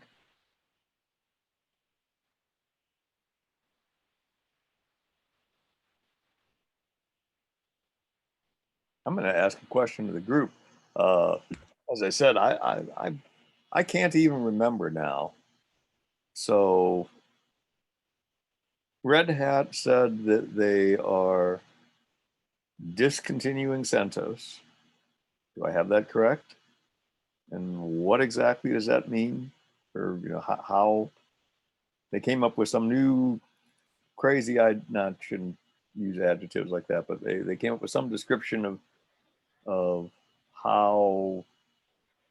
I think the best way to say it, Gary, is they discontinued CentOS as a downstream of Red Hat and introduced CentOS Stream as an upstream of Red Hat, of RHEL. Okay. So it makes it if it's upstream, so equivalent of Tumbleweed then? Well, we're not really sure because they haven't released the first one, but yeah, it's their experimental version, their prototype version, their non-stable version that nobody wants anything to do with it. Okay. That's what Fedora Core was supposed to be. Okay. Yeah. So, hey, Gary, I'm back, and I apologize for that. I had to run take care of him or something, so I apologize for that. But I am back. there are a bunch of different things you can do, both with Salt, ONI, SUSE Manager, all that.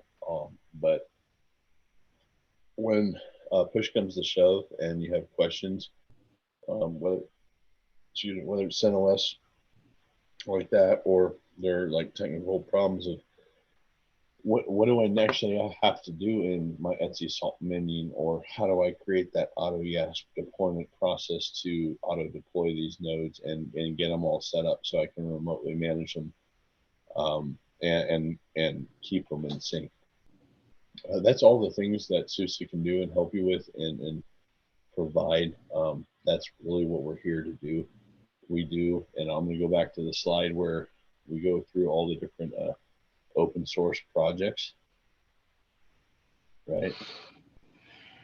This isn't even half of them, I don't think. I don't know, because I was looking for UNI. I don't even see UNI in here in our inner manager service, but we do work in the community, and then we provide the support and the services that are needed to keep on these projects. And open source, I believe, was a thing that I was introduced to when I was like 7 or 8 years old, and it was this underground kind of lab in a Phoenix environment where I went and tried to get my Apple IIe discs changed or whatever, and now Apple IIe was never open source, so I don't go there, but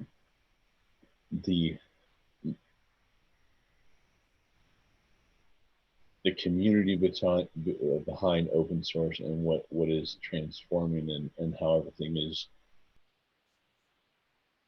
being done is something of this wave, and it's super spectacular to see. I like being where we're at with SUSE. I like what we're doing. The SUSE Rancher thing, like I was talking about earlier, how you can take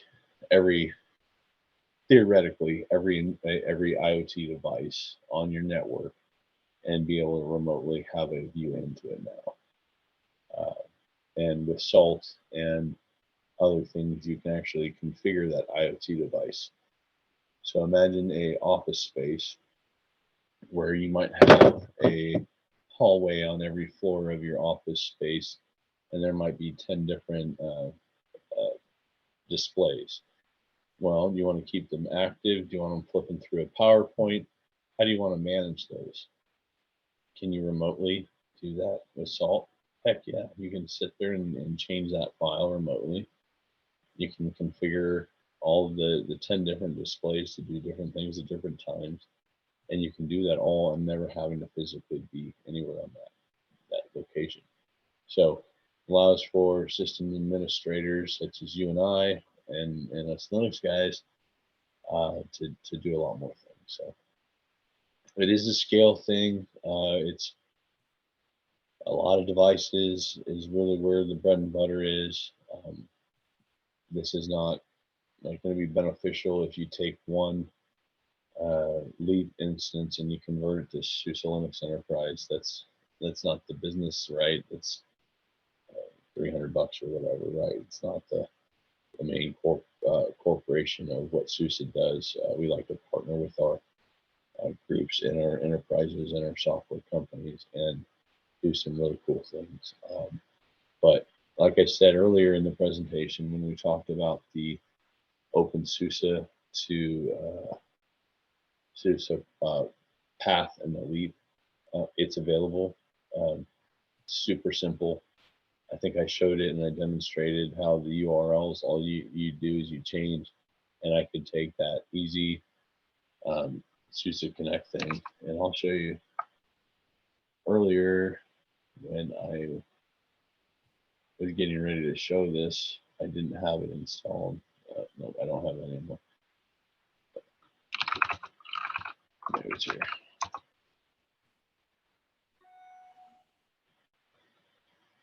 No, it was on Stegmann.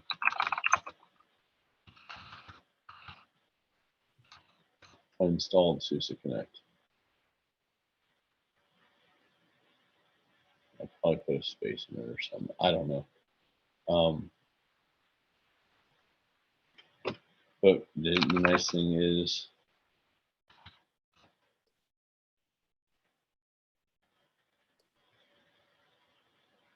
oh no, I did on my my individual laptop. So my tumbleweed laptop, I did a SUSE Connect thing, and here's a really neat thing. Just because I'm here and I can demonstrate this, if you're ever looking at history and you want to run a certain command and you don't want to like either do a or cursive search through Control R, you can just do the bang and then the number, and it will tell you what the command it's running, and then it will run it. Prior to this, this was uninstalled, and I can see it was installed.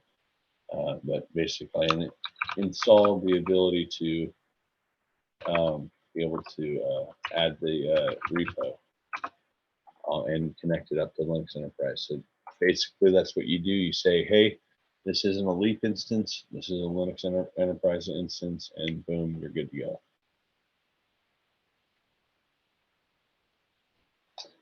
go. Lee said, yes, does almost any system admin function better than a CLI.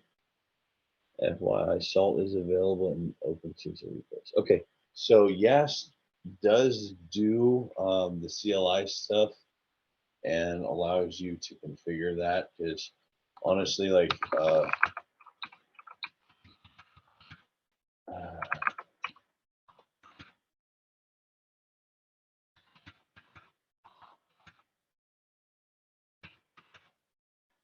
so as an example, you could go into YAS network and go through and configure your wireless device, or you could come into here and you could change it from DHCP, and you could give it a actual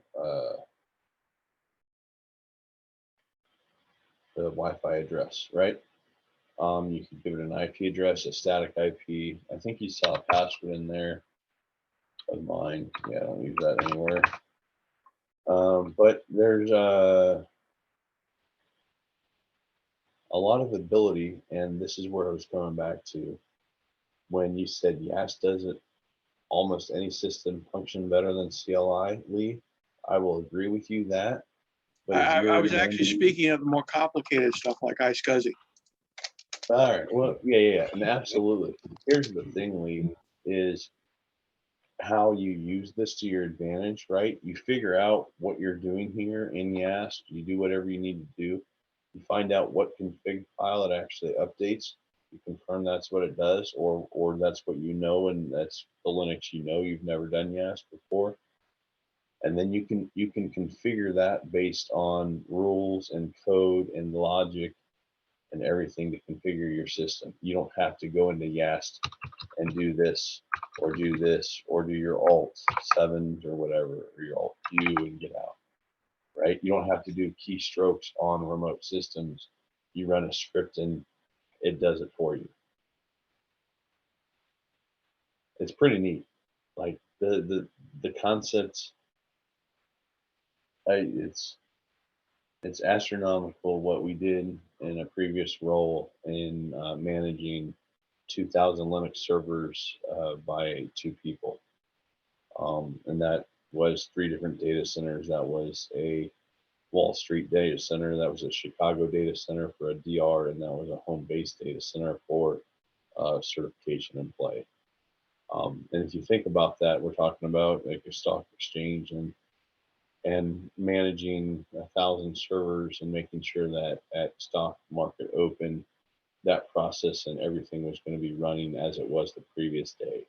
It doesn't have issues with processes running overhead or memory leaks or this or that. It's ready to go and it's ready to expand.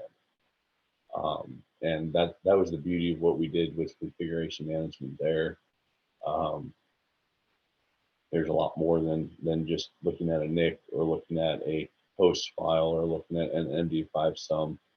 I hope you guys understand that. It's more of a teaser, but as I build this out and I'm able to configure servers and start spinning them up, and you can see the scale of it, it's going to be pretty impressive, and then you'll understand, if not already. And I hope you do already, and I hope you guys get involved and you call me and you say, hey, or we're going to keep you so busy, Michael, that you're not going to be able to do your Rancher presentation, and you'll never be able to come talk to us about Rancher.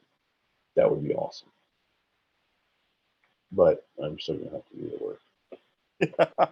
I like it. All right, Gary said, WRT, Jonathan Gray's comment about Slack. I was talking about Slack.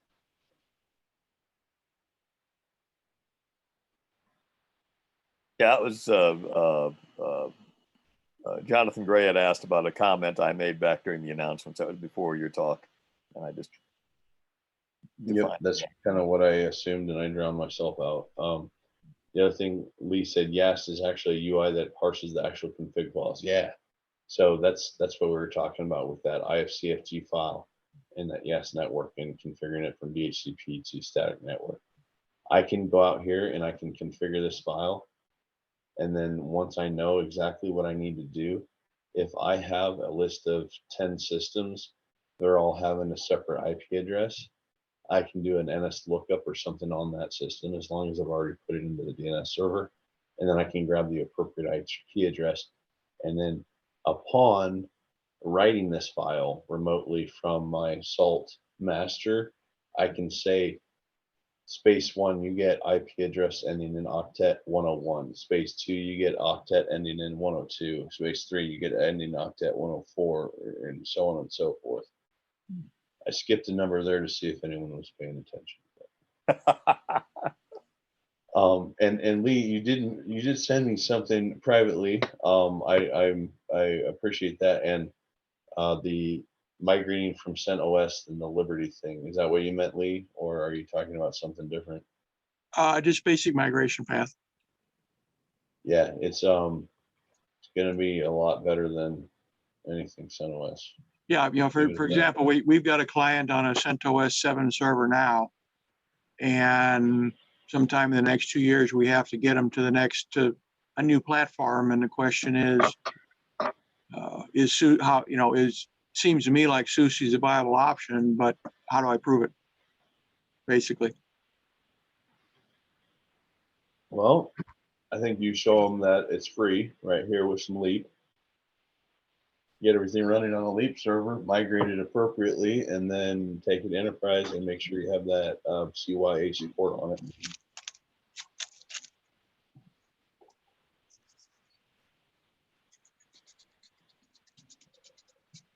Cool. That's all I had planned, Gary. Michael, I actually thought it went longer than I expected. Michael, there was a question from Jonathan Gray back there. I'm trying to scroll back. Sorry about that. I thought I had it pulled up. Oh, he says, any good sites with how to salts? In other words, URLs for some site that does more of an explanation of salt. I don't see that question. I'm sorry I missed it.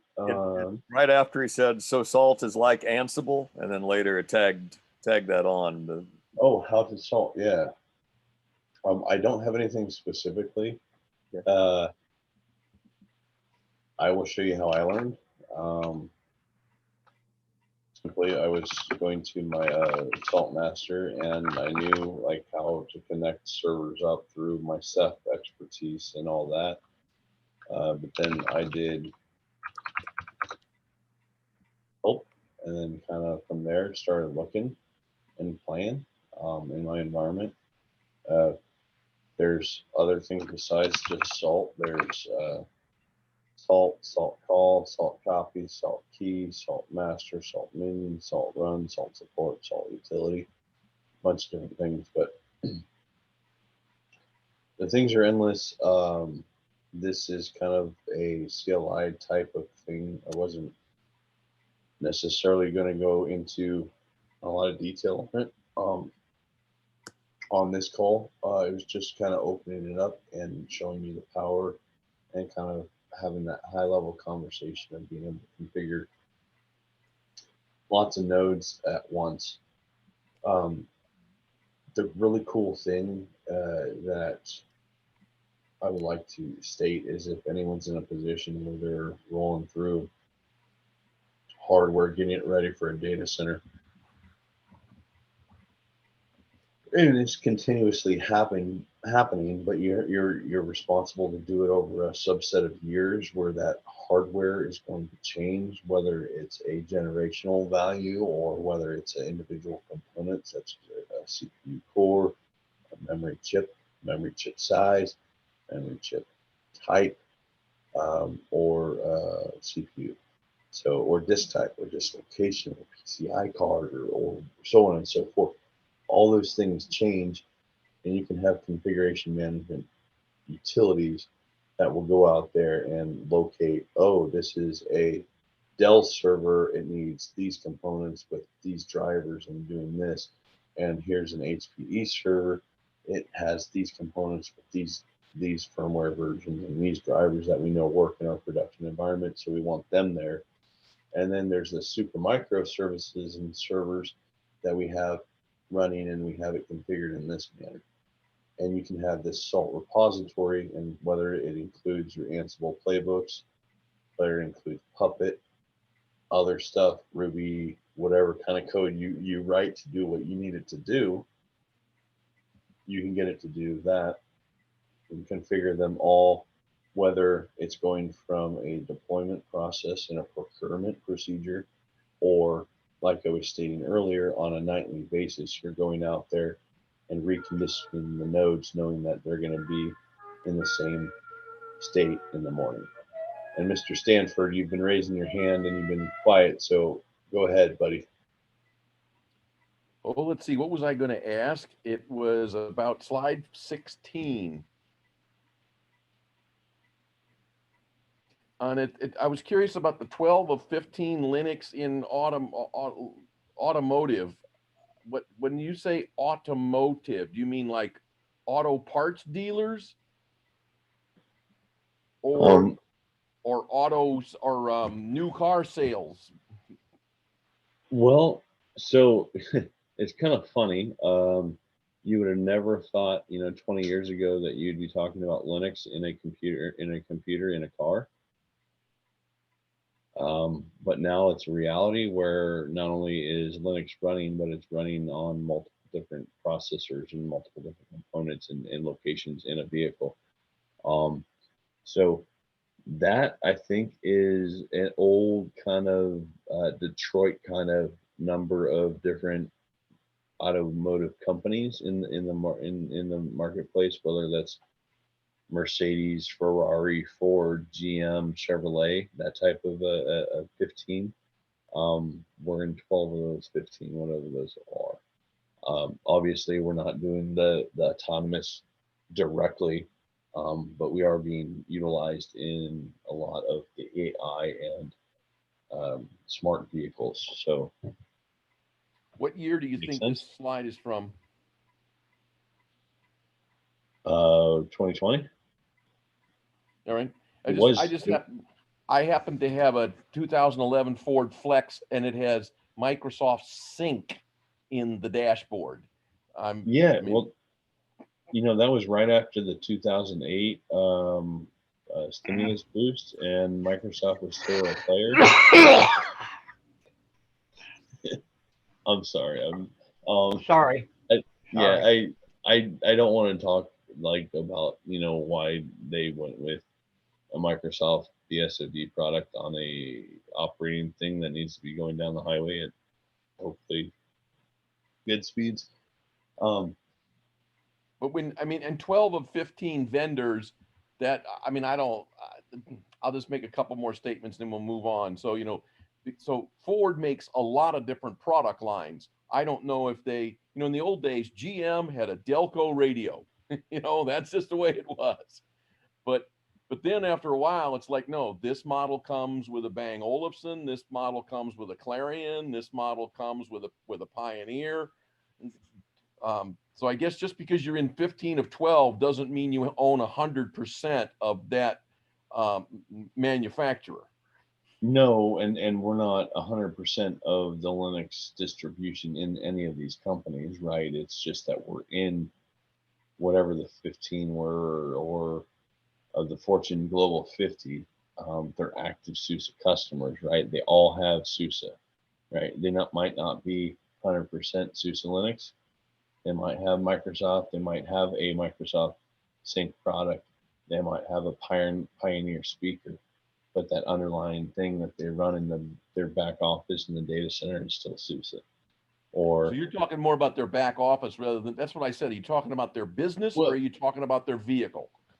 all of the above, because the business thing too is each one of these automotive companies has a web server, right? And a more than one, right? They're getting to that Kubernetes and that microservices state where they're making these huge investments in this, and it's paying great dividends. But the web servers or whatever, I mean, that's all Linux too. So the automotive industry, like, we're not saying that like we're replacing the oil in your car by running Linux, right? It's more of that out of the 15 in the automotive industry, whether that's GM, Chevrolet, or whatever, we're in 12 of them. Okay. And this, and as I stated earlier, this slide is more for you guys to use as when you talk to the people that you need to, and they're like, who is SUSE? You can be like, well, they're actually this German Linux Enterprise service that is globally dominating, but lost out in the US in the last 10 years because of different things that went on. And you can show that we're still being utilized and still out there. And so that's kind of what this is geared toward, and why I put this in here. But yeah, it's definitely a slide, and I've seen this since it said 25 years. And this has gone and changed every difference. But I really don't know if any of these numbers have changed, but these logos have. Thank you. I've got a car with Microsoft Sync. It's the first GPS I've ever seen in my life that doesn't have show the right time. 9-minute warning. Steve, Sync is an application that runs to connect to your mobile device. It may or may not have anything to do with the core computers in the car. No, it has nothing to do with that. Yeah. Just So like are you under entertainment the function, same? That's all, Lee. I mean, you say I your think mobile you're- devices, but I mean, it's pretty much my whole in-dash radio and navigation system is branded Microsoft Sync. Yeah, mine is too. And mine is the first GPS I've ever seen that can't figure out what time it is. That's because it's getting time for a Microsoft application. Probably. I don't know what you mean, Steve. I actually have the Sync has a digital clock, and then there's also a quartz clock on the dashboard itself. No, mine's only got the digital clock in the Sync window. And if you say set it to GPS time, oh, it'll be 2 minutes off. I guarantee you. I've done it so many okay. times. You're right. I don't do that. I set it to Central Daylight or whatever. I don't even say follow time zone. Yeah. And that's Microsoft Sync, S-I-N-K, correct? Yes, exactly right, Gary. No. S-Y-N-C. Yeah. You have no sense of humor, Stanford. Not when it comes to Microsoft. I'm going to say, the one thing you can say about Microsoft is they will probably do it half-ass.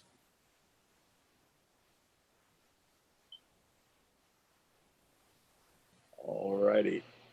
Well, it sounds like the questions are slowing down, so I'm going to take this opportunity to thank Michael for the presentation this evening. He obviously covered at least 3 major different areas, and then even answered questions that kind of went a bit afield off that. So we really appreciate it when Michael comes and lets us know what's going on at SUSE. We always learn something these evenings. So thank you, Michael. 5-minute warning. You're welcome, Gary, and I always enjoy coming as well. And you've gotten me out of the not presenting and not speaking and not having any conversation with adult people outside of my family. So it's kind of nice. So, no, let's talk. Let's see what you guys come back with. Feedback internally within your group, and then see what you want to figure out, and figure out another topic or another time to come back and elaborate on some of these ideas. Fantastic. Who knows? After a few more months here, we may be able to all get together over beer and pizza again. So Yes, pizza. anybody else have any other questions for Michael or Like the part about pizza. that woke Steve up.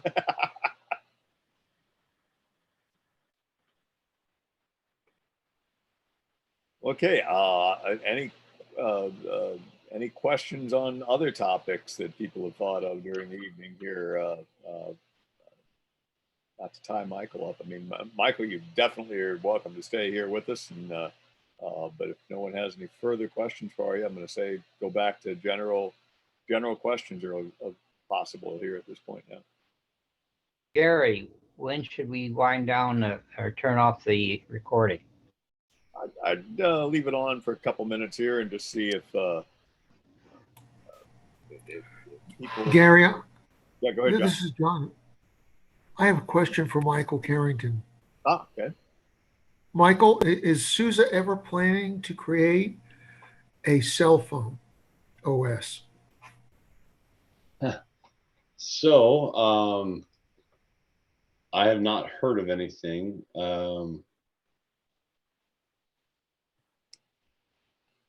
I haven't. And sorry to tease you on my example earlier of trying to demonstrate an idea.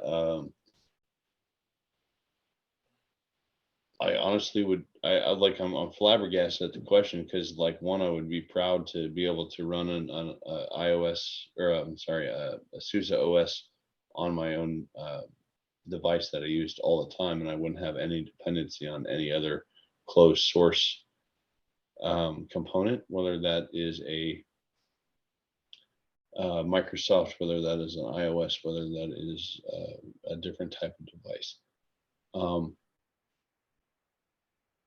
That would be really cool. We don't have any plans that I've heard of. And I definitely see that as an evolution in the long play of Linux, and it's going to be there. I just saw another chat come in that there are Linux phones, yeah, and iOS is Linux based, right? Right? Yeah, it's iOS. Nope, other way around. iOS is BSD based. BSD based. And Android is Linux based. yeah, so I was off on that, but I mean, it's there. It's not something that we're necessarily going to go into and dive into ourselves, but not something that I don't see us partnering with a company that wants to do it and make it a reality. That's more of the thing. It's not, we're going to go into the cell phone making business and be successful. That's not what SUSE is. I could completely be off base, and our new executive leadership might turn us into a device-based business, and that might be the play. But as of now, that's not what we do. We do Linux. We're doing orchestration in Kubernetes, and we're doing the management of all the components and everything. Michael, I have one last that it can't be done in the future. This is Jonathan. I have one last question. You may not have the answer to this. Well, I think it was the German city of Nuremberg decided to switch from Linux back to SUSE back to Windows.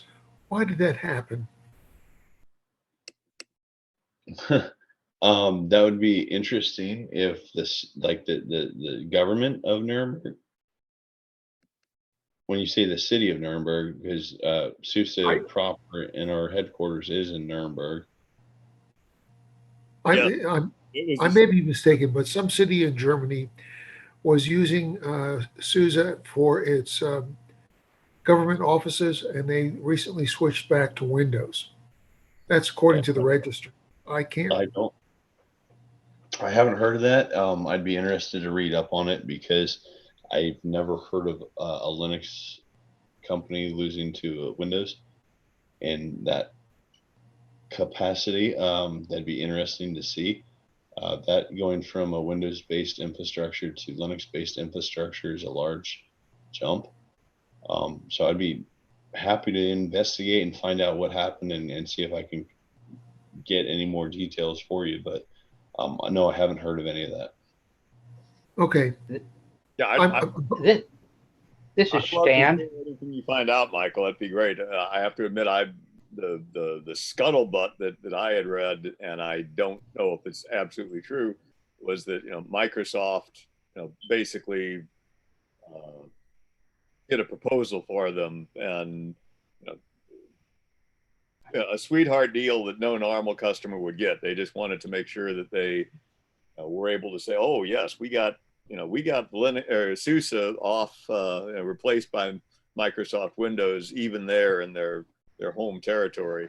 And I think it was like I say, a sweetheart deal, undercutting any price considerations to get it done with a lot of technical help from Microsoft. This is Stan. Can anybody hear me? Yes. From what I'd read on that switchback, the version of Linux that they were running really wasn't a pure SUSE or any other kind of pure Linux. It was so convoluted with what the developers, the government developers had done, that nobody could really maintain the darn thing. They were having absolutely horrendous problems with maintenance of the thing. So it made really good sense to get off of it. If they had just gone over to a pure different kind of Linux that normal sysadmins could maintain, it would have stayed in production, from what I'd read.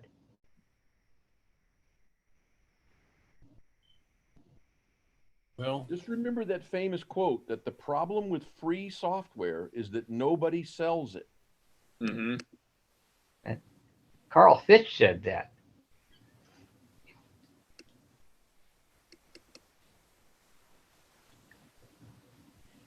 And that's you can take that either way you mean. I mean, if there's no salesman out there making a sales pitch selling the product, it's not going to get implemented. Yeah.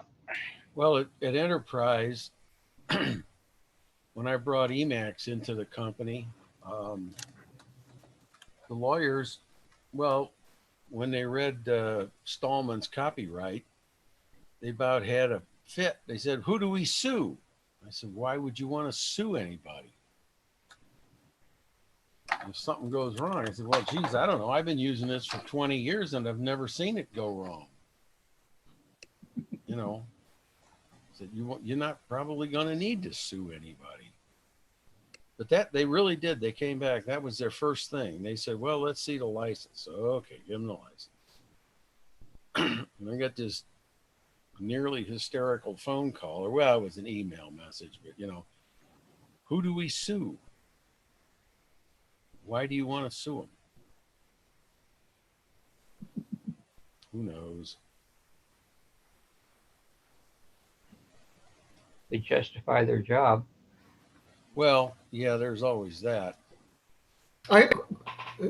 This is Jonathan. I have one last question for Michael. Michael, can you disclose any big companies that are using SUSE Enterprise or OpenSuSE?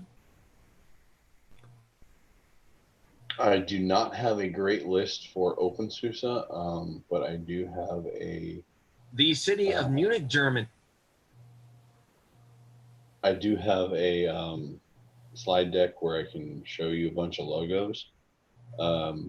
Is that what you're looking for? Or are you looking for reference partners or reference customers that you can speak to that do the same thing that you're doing? No, I'm just curious, Michael. The other question is, if a person was running OpenSuSE and they wanted to get telephone support from SUSE proper, can they do that? Can they pay to get telephone support or email support? Yes, and that would be through that subscription. They would have to purchase an active subscription and the corresponding support contract behind that. Once they have that in their node, their OpenSuSE LEAP or Tumbleweed has been connected up to the repositories for SUSE, and it has been officially deemed that SUSE Linux Enterprise node. At that point, when logs are generated or scripts are run, it's going to be based on what our SUSE Linux people know, not the OpenSuSE community thing. Now, I want you to know that like 98% of that code base is the same between the two. And then upon iterations and leaps, right? 15.3, 15.4, 15.5 will correspond to the individual service packages that come out of Linux Enterprise, and it will coincide. So that's kind of how they're doing that on the long term with SUSE Linux, and going from LEAP or a non-paid subscription to a paid subscription. And to answer your question, once it's a paid subscription, you'll have access to call in or email in or do whatever you need to do to get that appropriate level of support.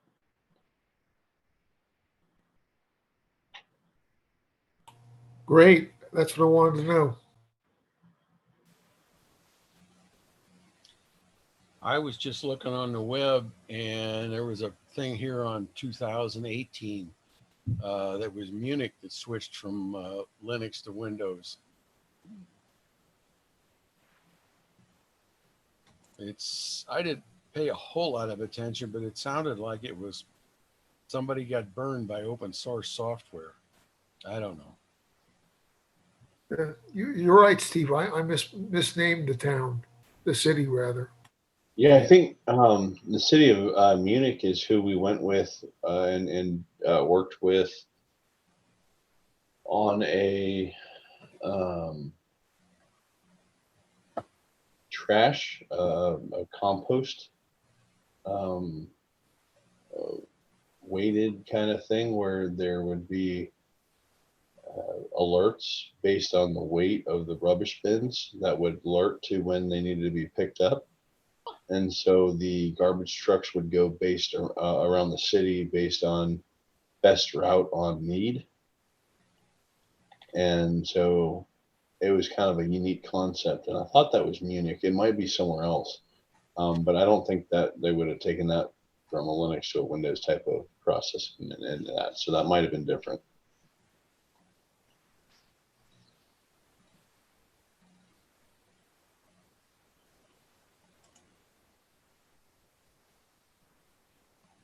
Okay, well, Stan was asking about shutting off the recorder, and it sounds like things are wound down to the part where maybe we should do that. I'll put a end on the recording just so it's markable. This was Wednesday, August the 11th, 2021. It was the SLUUG General Monthly Meeting. Michael Carrington from SUSE Corp was our main speaker, and he was telling us all about the latest LEAP to SUSE Enterprise, also some stuff about Rancher and Kubernetes, and we certainly have enjoyed it. The tutorialist this evening was Stephen Stegmann, and he was talking to us about an introduction to the Emacs editor. And with that, we'll turn off the recording. While Stan's doing that, if anyone else would care to stay around on the meeting,